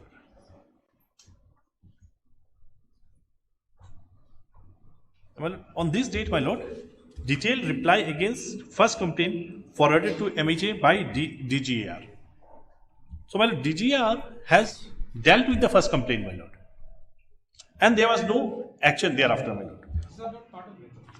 These are on the basis of the submission which was made in the earlier round of arguments, my lord. Well, on 8 March 2019, my lord, DGAR has made advance payment of rupees 5 crores plus, my lord. And then on 31st March 2019, my lord, payment of second. Your furnished rupees so and so advance against advance payment. Yes, my lord, against the advance payment, my lord. We have furnished a term deposit, my lord. On 31st March 2019, my lord, payment of rupees 3 crores 75 lakhs plus was made to the petitioner, my lord. Petitioner already supplied material of 7.41 crores, my lord. Now, petitioner paid all the GST, other dues in advance, my lord, because we have to make the payment clear, my lord, with GST. Now, my lord, on 6th May 2019, it is the third complaint, my lord.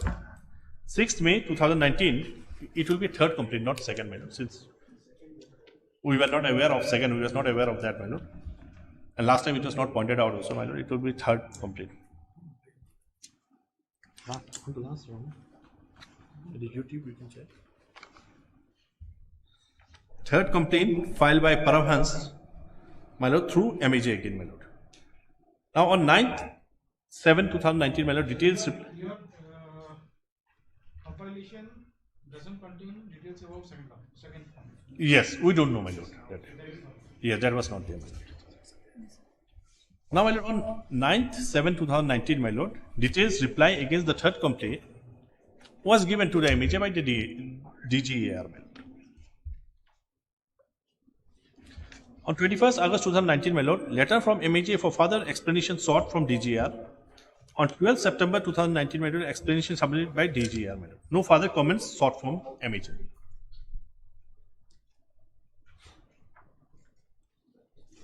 That was the end, my lord.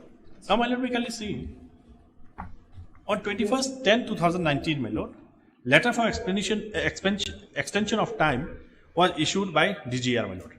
Because, my lord, I cannot complete due to COVID and all, my lord. I have requested them to give me extension, and they have granted me an extension. Yes, that was there.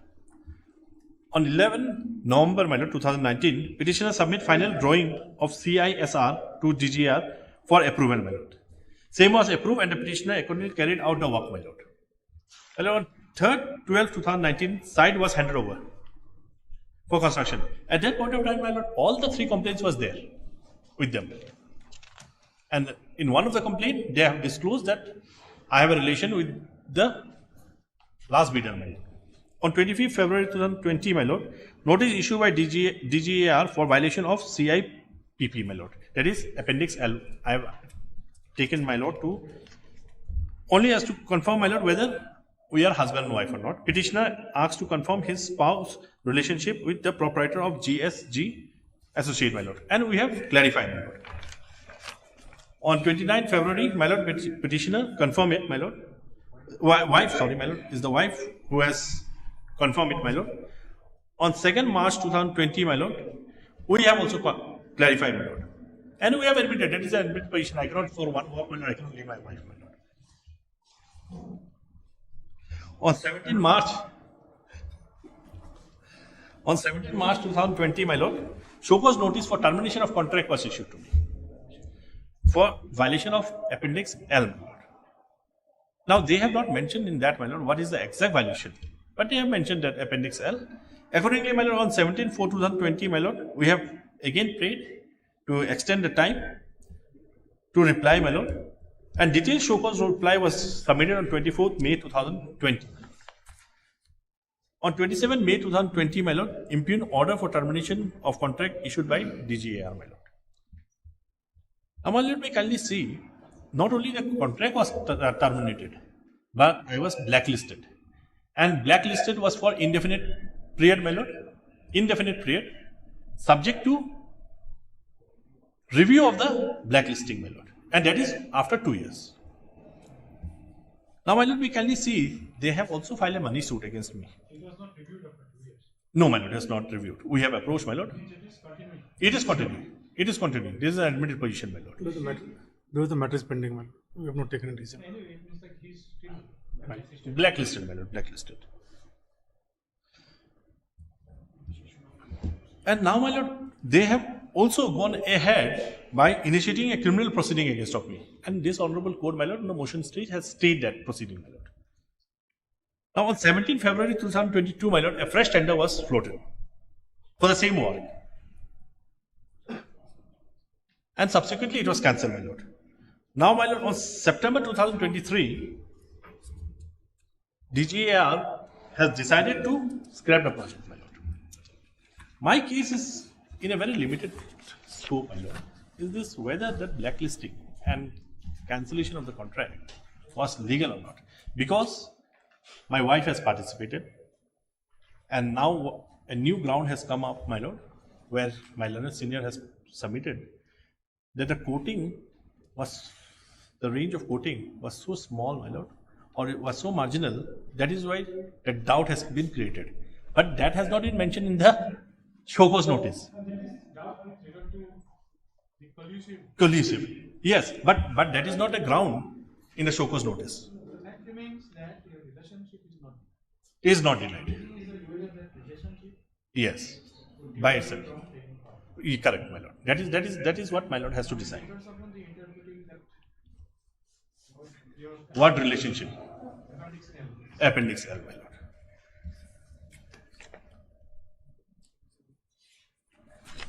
Now, my lord, last time I have placed on judgment of Competition Consumer Commission of India, my lord, the interpretation, how, my lord, what is required. If my lord may kindly see para 17. It will not be binding, but these are an expert authority, my lord, like our income tax, my lord, and then even our NGT, my lord. They are an expert body, my lord. This is not binding. I am not saying that it is binding, but per se it is a. It is. Oh, yeah. Mr. Chaudhary, you were waiting for something. Yes, Your Lordship, regarding that item number 7. You think it will be taken up today? Mr. Paul has left today because of his mother's illness. Some telephone he received. So, You intend to do it today? Lordship, we may have it next week, Lordship. so if you I have no objection since his mother is.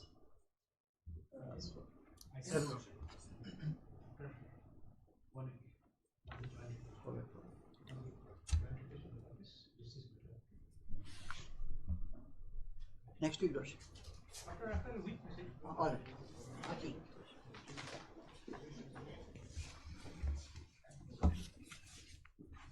My lord, may kindly have a look on para 17, my lord.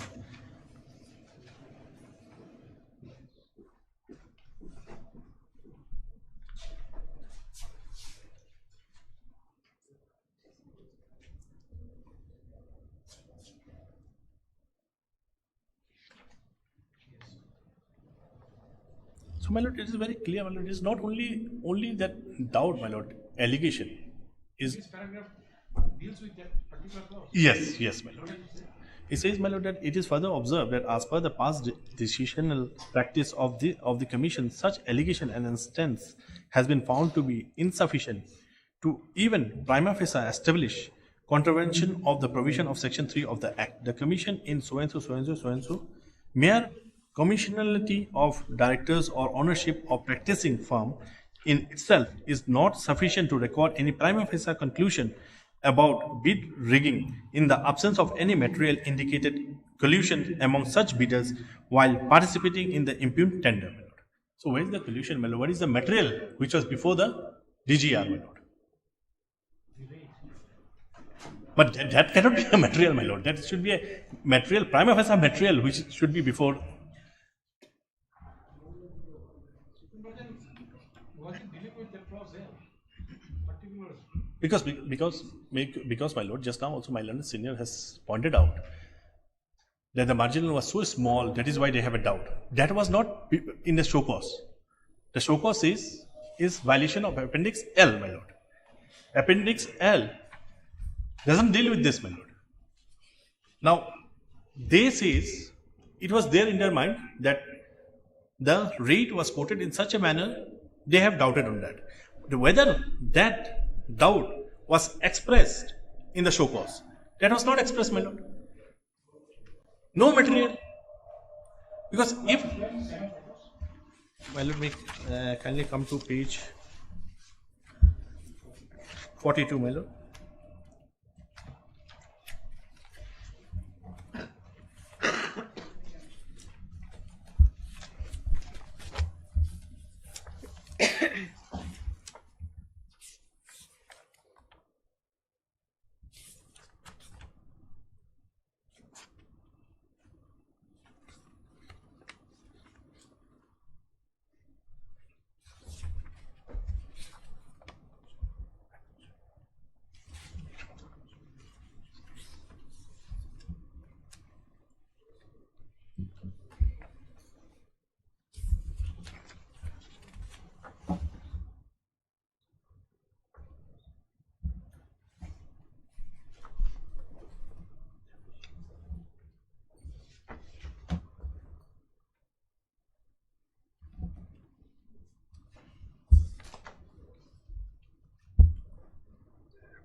Where is your reply to? Reply is page 45, my lord.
Was there similar notice served upon your wife also? Yes, yes, my lord. She has been also blacklisted. Yes, yes. She has not challenged it. She has not challenged.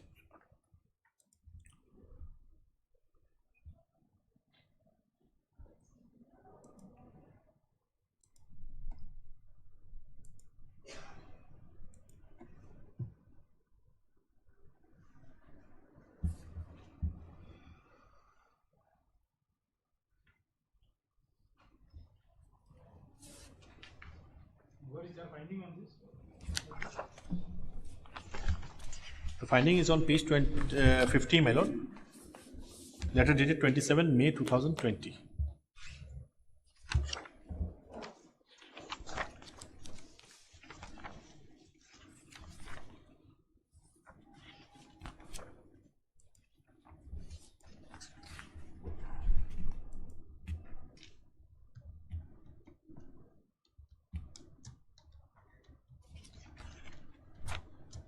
The relevant portion is page 55, my lord. 55.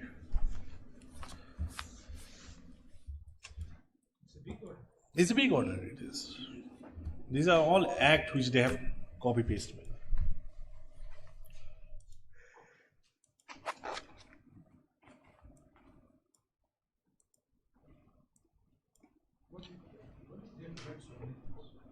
They have just copy pasted a few appendix and all.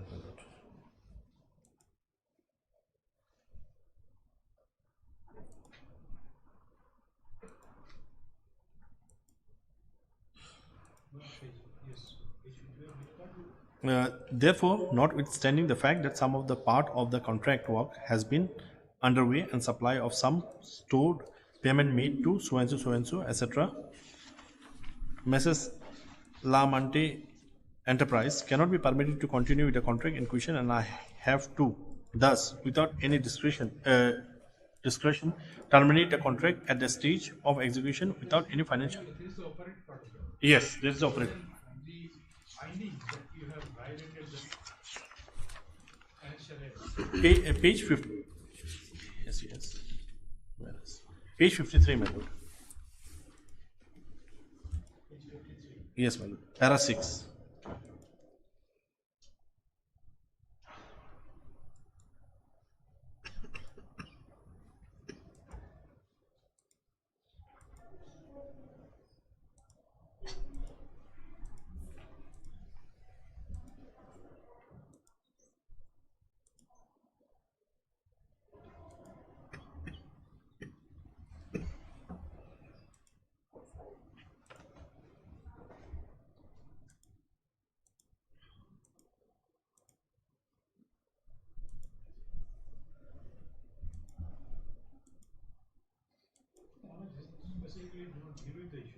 They have not dealt with the specific issue.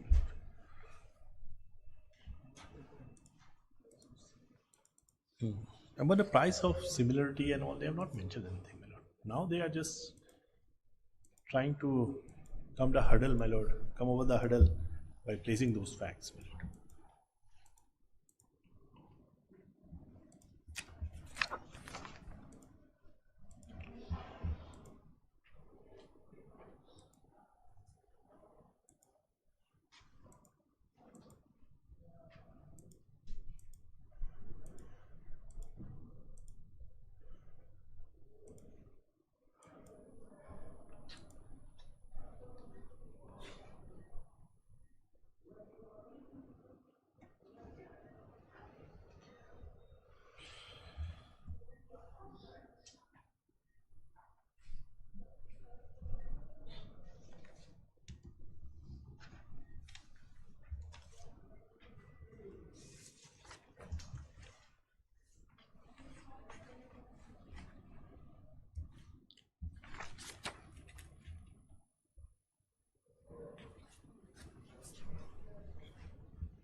Entire project is scrapped. What remains? Only the blacklisting part.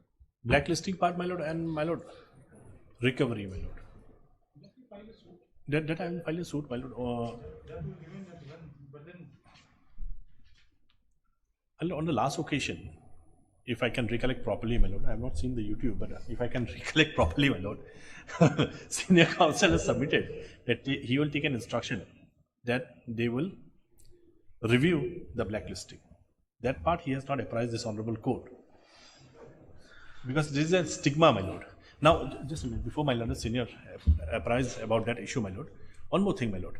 Now, they says, my lord, that the blacklisting was for indefinite period of time, my lord. 2 years has left and they could have reviewed it. They have not reviewed it. Even if they review it, then they allowed me, my lord, without cancelling the blacklisting, my lord.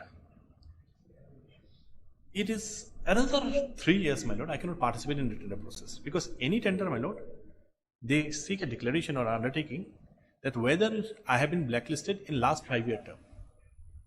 That also has to be considered by this. It's only kind of information. No, my lord. There is a bar, my lord. Specific bar. If I am being blacklisted. Period is over. Period for which you are blacklisted, if it is over. Yes, my lord. Therefore, also how can it be bar? No, my lord. What I am saying is this. Now 2 years period is over. Now another 3 years period. Because I cannot participate in a tender process until unless there is a 5 years lapse from the date of blacklisting. Is it correct? It is possible, my lord. Because what happens, my lord, there are My lord, 2 years the actual, my lord, if I may submit, is something like somebody is convicted in an electoral offence, my lord, he cannot contest election. So when bar operates even beyond that period, my lord. Operate beyond the period. Yes. And it's a stigma, my lord. In some cases. Where it is provided that if a person is blacklisted, then he will not be able to participate. Because blacklisting period definitely he will not be allowed, my lord. And even beyond blacklisting period also, it depends on tender to tender, my lord. There is a clause in the tender itself. There is no definite law, my lord. Only the tenders say that should not be blacklisted in last 5 years or should not be blacklisted in last 3 years. Something. That goes in information. My lord. That is for the purpose of determining Your credential. Credential. Yes. Only for that. But that blacklisting part, my lord, whether the blacklisting part was correct or not, my lord, because it is a stigma for me for whole of my life. And that I will carry, my lord. And they have uploaded also, my lord, in the website, where I have certain firms who used to consult with me, my lord, international firms and all. Because of this, my lord, uploading, they have all the information. It is global, my lord, now. And I'm not getting any work. That carries a stigma. Yes, that carries a stigma, my lord. It has to be set aside from the beginning, my lord. And for damage, my lord, yes, this code has very limited role in damage, my lord. I have to go to for civil suit, my lord. This court will not be in a position to determine that also. Yes, yes, correct. Yes, yes. The thing is that, see, that the conflict of interest. My lord, on that I have few submissions to make, my lord. You have invoked the blacklisting. My lord, not only that, my lord, we have invoked few more clauses, my lord. My lord, your lordship kindly comes to an affidavit that was filed by us, my lord.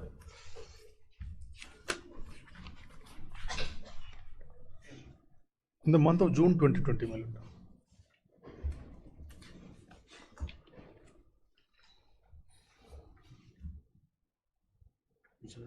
That was filed in the miss case, my lord.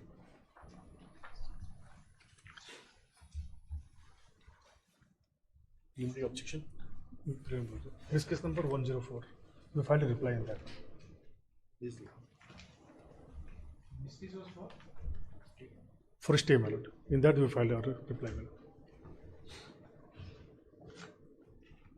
Stay of what? Stay of the impugned order when they filed the writ petition, my lord. On stay is only on the criminal prosecution, my lord. This is on the miscase. There is no evidence. Miss case number 104. In the 104, they have filed preliminary objection. In 104.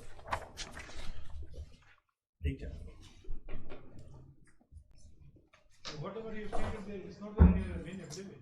Main affidavit was not filed, my lord. But there is no main affidavit filed, my lord. But this will suffice, my lord. There is nothing more to say on this. No, but there is no prayer for you to treat as this thing. If there is no position in the main case. No, there was no such prayer. Well, I'm only referring. It should not be taken very casually. See, like you file reply in one thing and you say, and then if it is considered for considered. Well, actually, what happened, my lord? Somebody else was held in whatever. My lord. The fact remains it's a court proceeding. But I'm only referring You to. should not point out that thing that this evidence opposition is not there. Yes, it is not there, my lord. Now, if you do not specifically deny their allegation, this will be taken as accepted. And record is there, my lord. My lord can. The records. My lord, in this affidavit, I am only trying to place two rules, my lord. That your lordship can take cognizance otherwise also, my lord. My lord, page 22, my lord.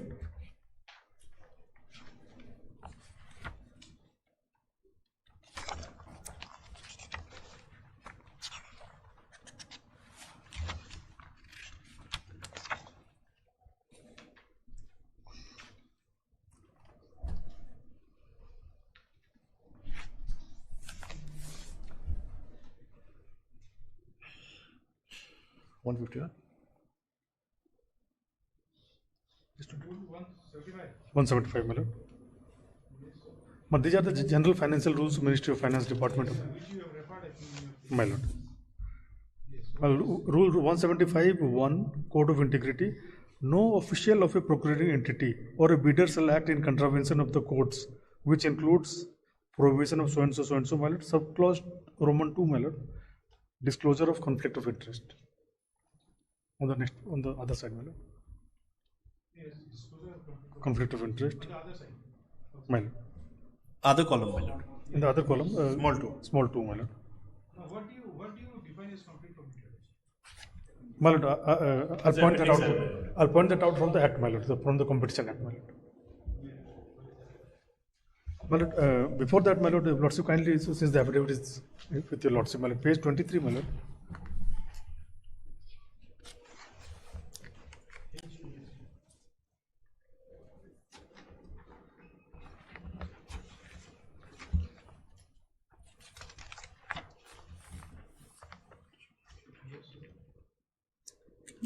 Rule 151, my lord. Debarment of bidding. A bidder shall be debarred if he has been convicted for an offence under so and so. Number 3, my lord. It says a procuring entity may debar a bidder or any of its successors from participating in any procurement process undertaken by it for a period not exceeding 2 years if it determines that the bidder has breached the code of integrity. So it goes for 2 years, after 2 years it goes. But it's a maximum 2 years only. Now, For 2 years. my lord. By virtue of the law. But The my power lord is only up to 2 years. My lord, but the order says otherwise, my lord. order says otherwise. The impugned order says that the permanently debarred, but it can be reviewed after 2 years. You do not shall follow the rule. Yeah.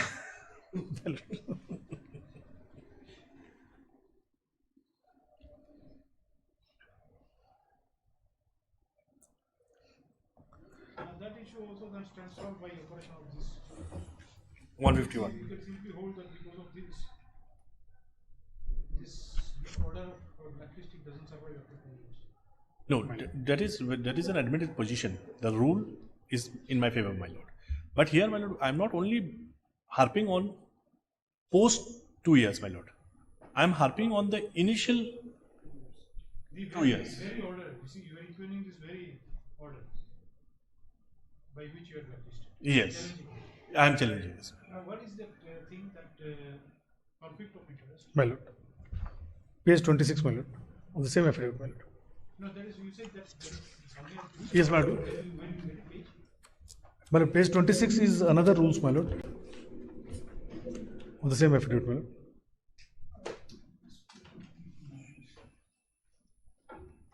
Page 26 in the same affidavit, my lord.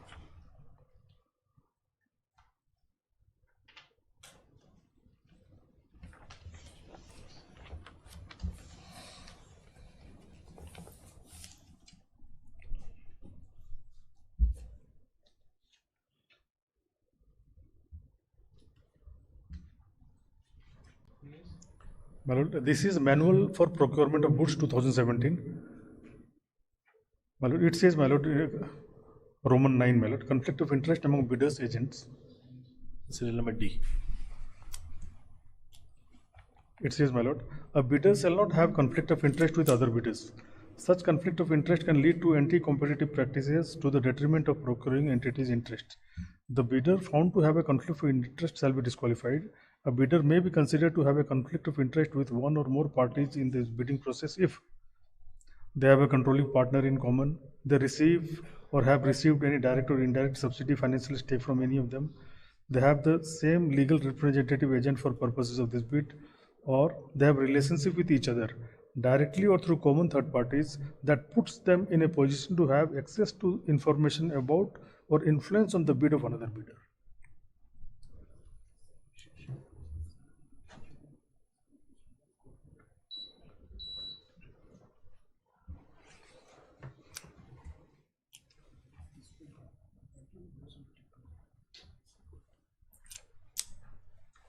So, my lord, we are mainly on this clause, my lord. it speaks about relationship. Like, Well, it says clause D, my lord. They have relations each other directly or through common third parties that puts them in a position to have access to information about or influence on the bid of another bidder. so that goes by presumption. That once you are related, that will be there. My lord, I'll place one or two Supreme Court decisions, my lord, on the interpretation of this, my lord. We say that to get a direct evidence of bid collusion, my lord, is not possible.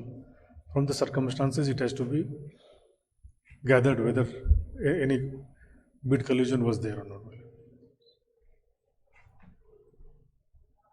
Now, this particular clause which you have referred, My lord.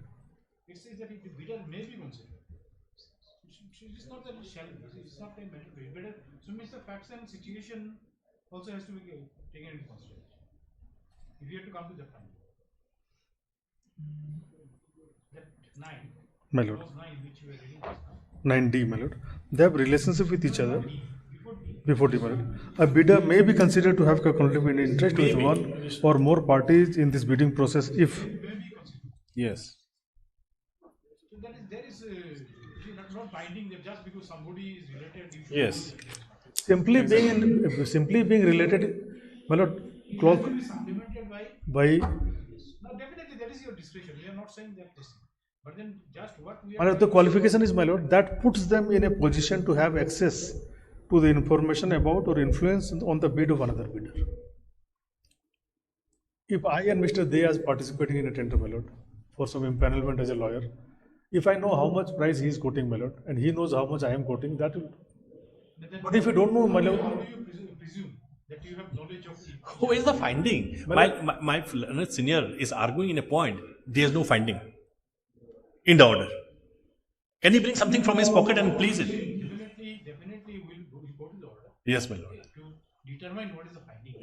Yes. That is the prime issue. Yes. First we see what is the finding, and then we will see whether it falls under that clause 5 of that. Yes. Appendix L.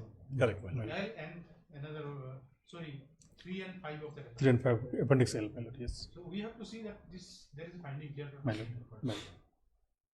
But in my humble submission, he is not only bound by 3 and 5, my lord, he is also bound by GFR, which I have annexed, my lord, and this clause 9D also, he is bound by that also, because these are also GFR and all these things will guide you in tender process, my lord.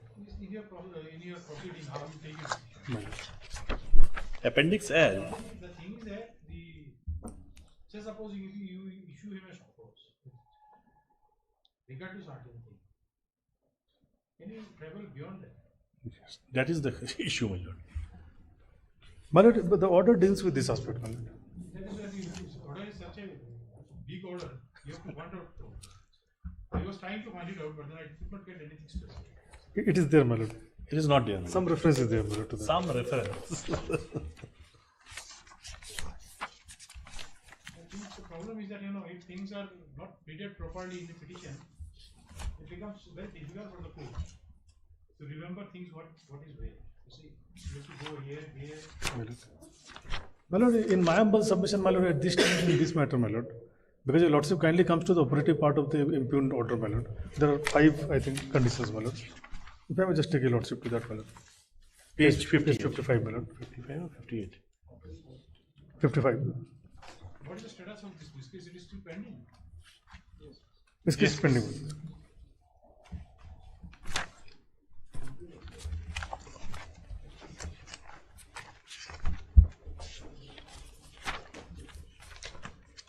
This is.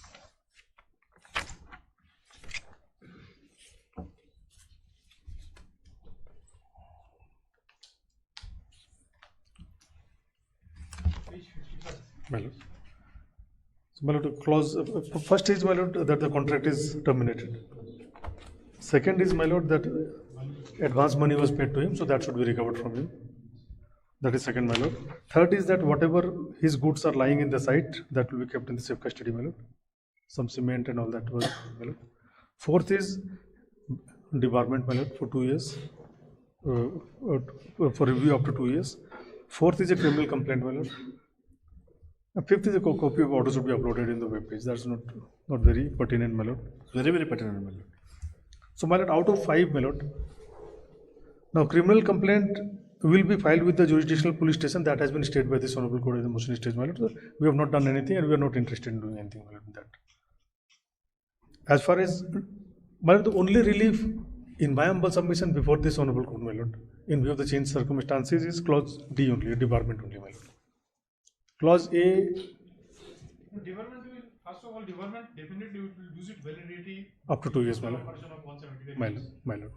That is one aspect. My lord. And second thing is that the Mr. Jay's challenge is the very passing of the order. He says that that would not come under the Yes. purview of the next challenge. Subclause 5. Now, if you read that subclause 5, which way you interpret?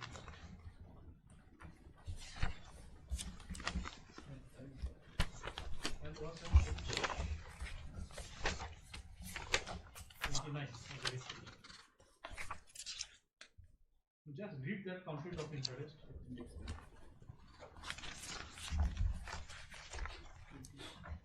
At page 26, my lord. 29. 29. Chapter 4. Of the read page. Clause 3, my lord. Any collusion, bid rigging, or anti-competitive arrangement, or any other practice coming under the purview of the Competition Act 2002 between two or more bidders with or without the knowledge of the procuring entity that may impair the transparency, fairness, and the progress of the procurement process, or to establish bid prices at artificial non-competitive levels. So why is your finding with regard to that? And it requires evidence also, my lord. It requires evidence also. Prima facie, there should be some material. You see, it doesn't, the evidence doesn't mean that the evidence. Yes, I'm not saying that, my lord, but I'm saying prima facie, there should be something. See, we have our limits of jurisdiction. Yes. We just see that there is whether the finding is perverse. My lord. But then we will not go to the merits that it should have been this and that. It is not something like that. You see, like proof beyond reasonable doubt. No, I'm not saying that. I'm just saying that Problem is the probability. prima facie, something should be there, my lord, in the file.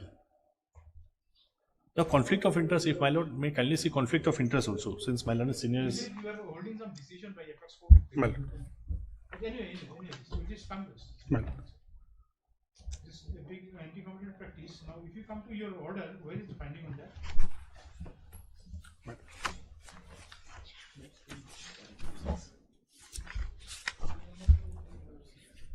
Para 6, my lord, at page 53.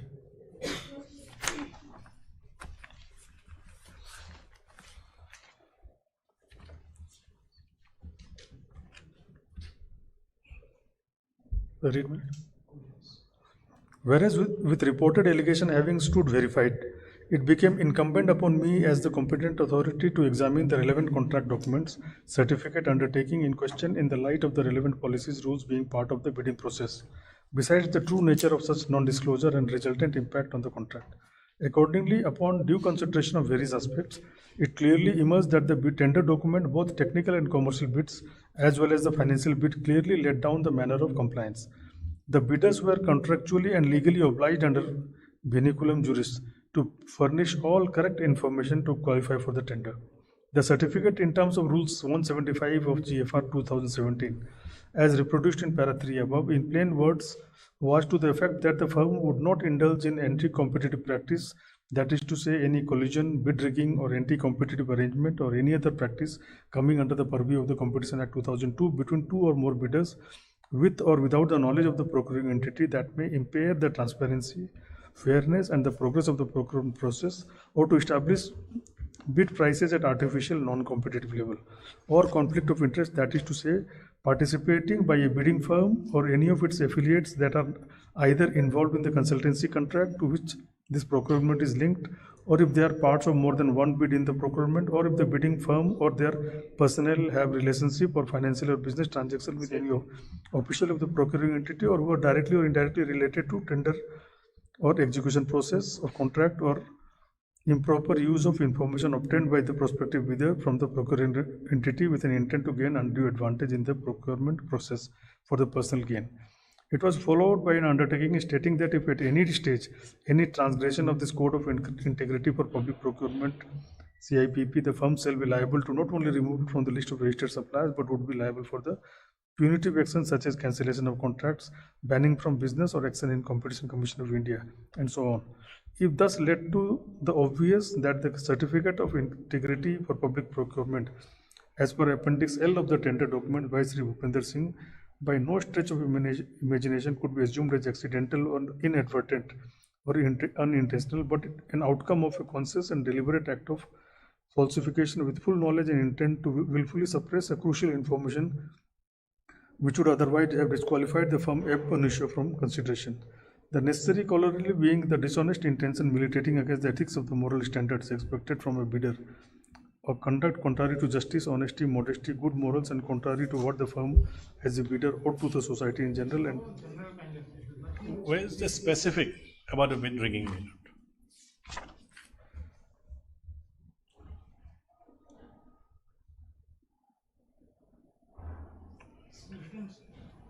Such a big order.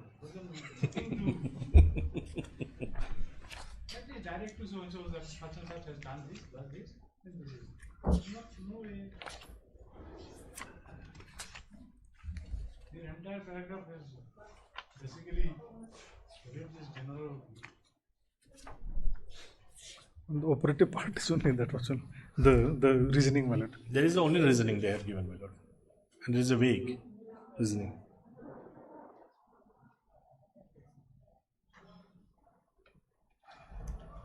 Whether paragraph 7 is more specific. The conduct of so and so, so and so. Is willfully and knowingly suppressing the spousal relationship with Jaswinder Kaur, owner of GSES, amount to The suppression of the spousal relationship. It will amount to misconduct. Only under the clauses of this appendix L or any other law, is there anything? Well, the manual of procurement of goods which talks about conflict of interest, my lord. A bidder shall not have conflict of interest with others, which are pointed out on page 26. What can you just, that is what I am saying. My lord. What is conflict of interest? Say suppose in two brothers parties. Will you say just by because the fact that they are brothers, there is a conflict of interest? It may not be, my lord. So then how do you determine? That is what you see. Well, the only relevant material that was available in the entire case is the very close pricing, my lord. That is what, in addition to their relation. The circumstantial evidence, my lord. But that has not been. Because the difference is not even 1%, my lord. But then what made you? Why you did not make a disclosure? But it was not a requirement. If there was a requirement, my lord, obviously I have to.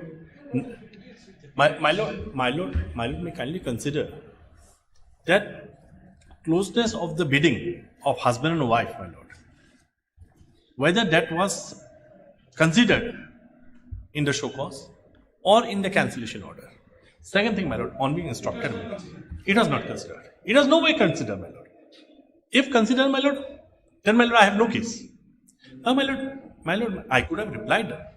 Now, my lord, may kindly consider one more fact, my lord. On being instructed, my lord, because this matter was filed by some other counsel. On the first round of litigation, my lord, on the first round of stage of hearing, my lord, vigilance files was also examined. And it was after the record was called by this honorable court. In the vigilance file, my lord, it was clear that there is no bar for the husband and wife to participate in the tender. As long as they are two different firms, it will be obviously with them, my lord. If my lord examine vigilance file, the case will be more clear, my lord. That is why, my lord, ministry has not objected, my lord. Otherwise, ministry would have taken an action. It will be very difficult to retain your files. Can you get extract of those relevant parts? I can do that. Only with regard to the information. So what I flagged, my lord, only those documents I'll Xerox and give it, my lord. That will be, otherwise it's very difficult. And then, my lord, I will also request my learned senior if he can place the vigilance file, my lord. Where, That is what, if you say that. yes, that has to be considered by this honorable court, my lord. Because in first day, my lord, for example, on 1st of October, my lord, I take a decision. Yes, husband and wife can participate in the tender process. There is no bar. 10th of October, my decision cannot change, my lord. And if it's changed, Under what circumstances it has changed? If that is there, it will show that It was there, my lord. It was there. And it is an admitted position. My learned senior will apprise this. See, that is what you see, just because say supposing it may happen. Husband and wife, they live in separation. Yes. Yes. So that is also one of the factors. Yes.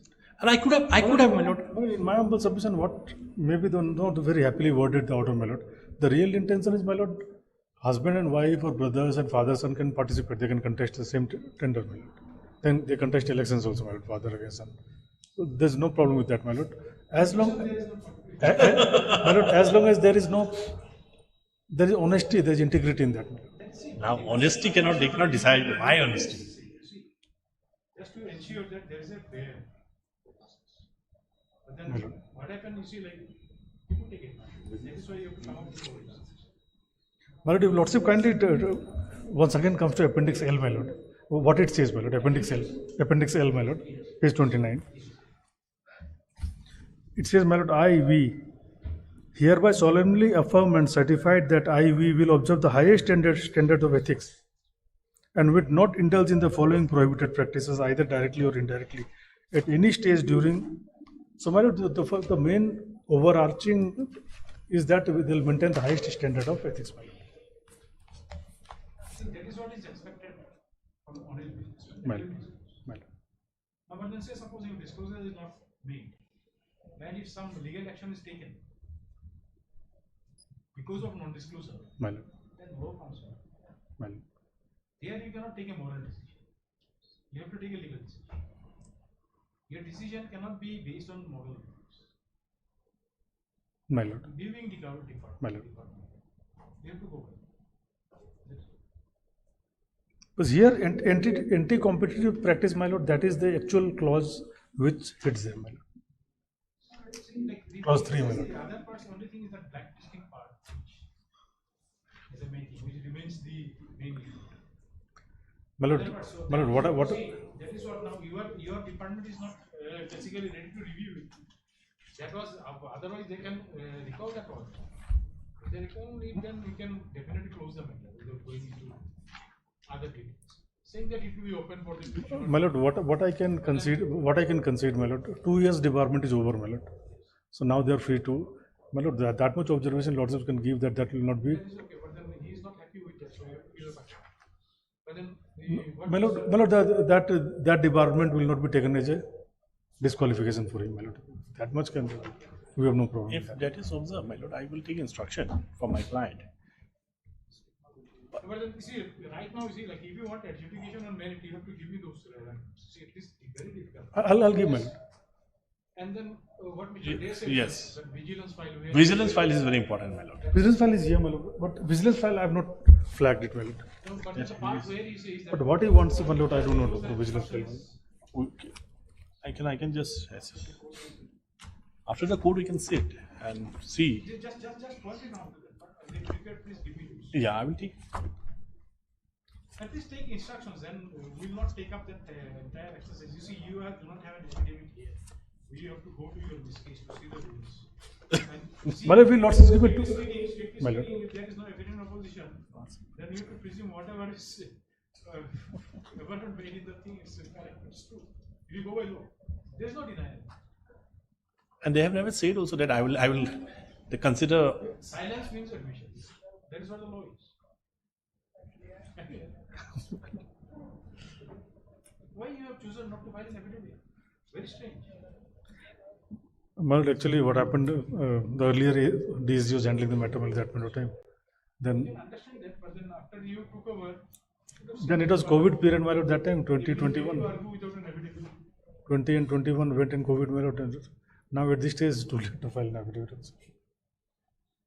No, maybe department has also realized that they have made a mistake, my lord. Probably it's because of that they are not filing an affidavit. Or they have not filed an You're affidavit. placing the entire record, my lord. You also take that instruction. My lord, I will take. Yes. Only two things, my lord. Three things which my lord has to decide. Even if I concede to the argument which was placed by my senior and what he is suggesting, my lord. Three things is there, my lord. One is the recovery from me, my lord. In fact, the damage is caused to me. Second thing is the criminal proceeding. No doubt he has given a statement before this honorable court today. My lord. No, if that may be recorded also, today's submission may be recorded also. No, why I'm why I'm saying I'll is this. not backtrack, my lord. No, why I'm saying is this, my lord. I can take a specific instruction on this also from my client that this has been recorded. What do you have to say on this? So this will be this thing. Counsel, statement of counsel, and he's a senior counsel. He will not go over it. Client is here. No, We will ask you, we will send you To take instruction from wife, the thing is different. no. Now, my lord, what I have been instructed, my lord, because I was not there in the first round of hearing. My senior was there, and vigilance file was very important, my lord. The entire scenario change on the production of the vigilance file. Yes, we will sit and then we'll figure it out, my lord. Then let this matter come up, my lord, Friday. I'll give before that, my lord. Let it come up. If possible, I'll give it tomorrow itself, my lord. You can give those My lord. and if anything is on vigilant file, you will have it on Friday. On Friday. By then, I'll have his instruction also. If department is willing to recall that the department, my lord, totally, and the criminal prosecution, then then press for the matter. That is within your domain and you have seen. That you can do it. That is My not lord, harming. That my will lord, not my be lord. against the department. my lord. They may not be interested at this stage, my lord. Since the tender is over, everything is over. If you have that instruction, then you may not have to. Because to that effect to submit on my part, my lord, I'll just convince them, my lord. But till Friday, you can convince them. Friday. I'll try, my lord. If you have that instruction, then you may not give these copies of the. My lord. Still, I'll make the copies by then. But then anyway, I'll just say.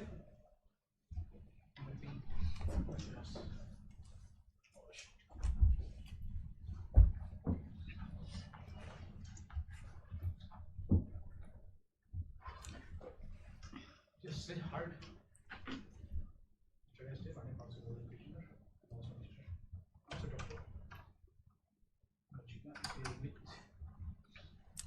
ये पता. As per the last order dated 1999-2020, the related record was produced to the court. And the same has been pledged. As the record is voluminous, it is deemed the same may not be retained by the court. Dr. Majika was requested. Master Crocodile is requested to furnish the relevant part of the record, which will be necessary for the activity.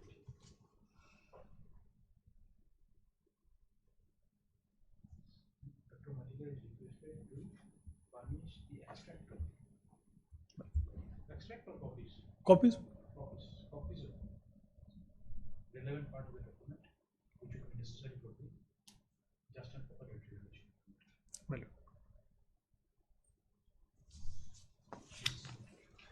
lord. I may be permitted, my lord, just to see the vigilance file so that I can flap. I don't think you need a judicial order. No, it's not required. It's my lord is senior. Counsel will not refuse. Yes. My lord, vigilance file. Let it be Because I'll just talk to department. I'll show it to him tomorrow, my lord. Because if they have any objection, I don't know. For court, my lord. It's a confidential. My lord. So some parts may be confidential, my lord. Anyway, this I can place it for lordship, my lord, but to show it. we sort it out. If it is required, if you are not allowed, then we call for the records of repairs. My lord. My lord. If the order is called by the court, they can. My lord. But then, see, the fairness. He has read out the clause for fairness. So he also will be fair.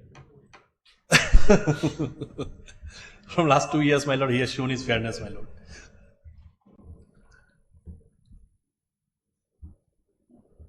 I also want to resolve the matter, my lord. Shall we retain those? Yes. You have not taken us to this thing now. Competition Act, my lord. So we'll see what next. My lord. Sorry. Please. They will say. The records. Yes.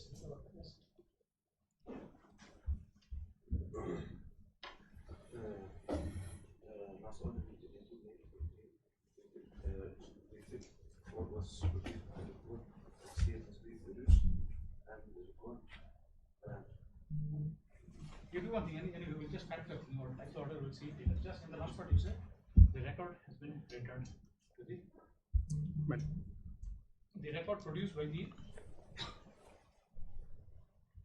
DSG has been returned.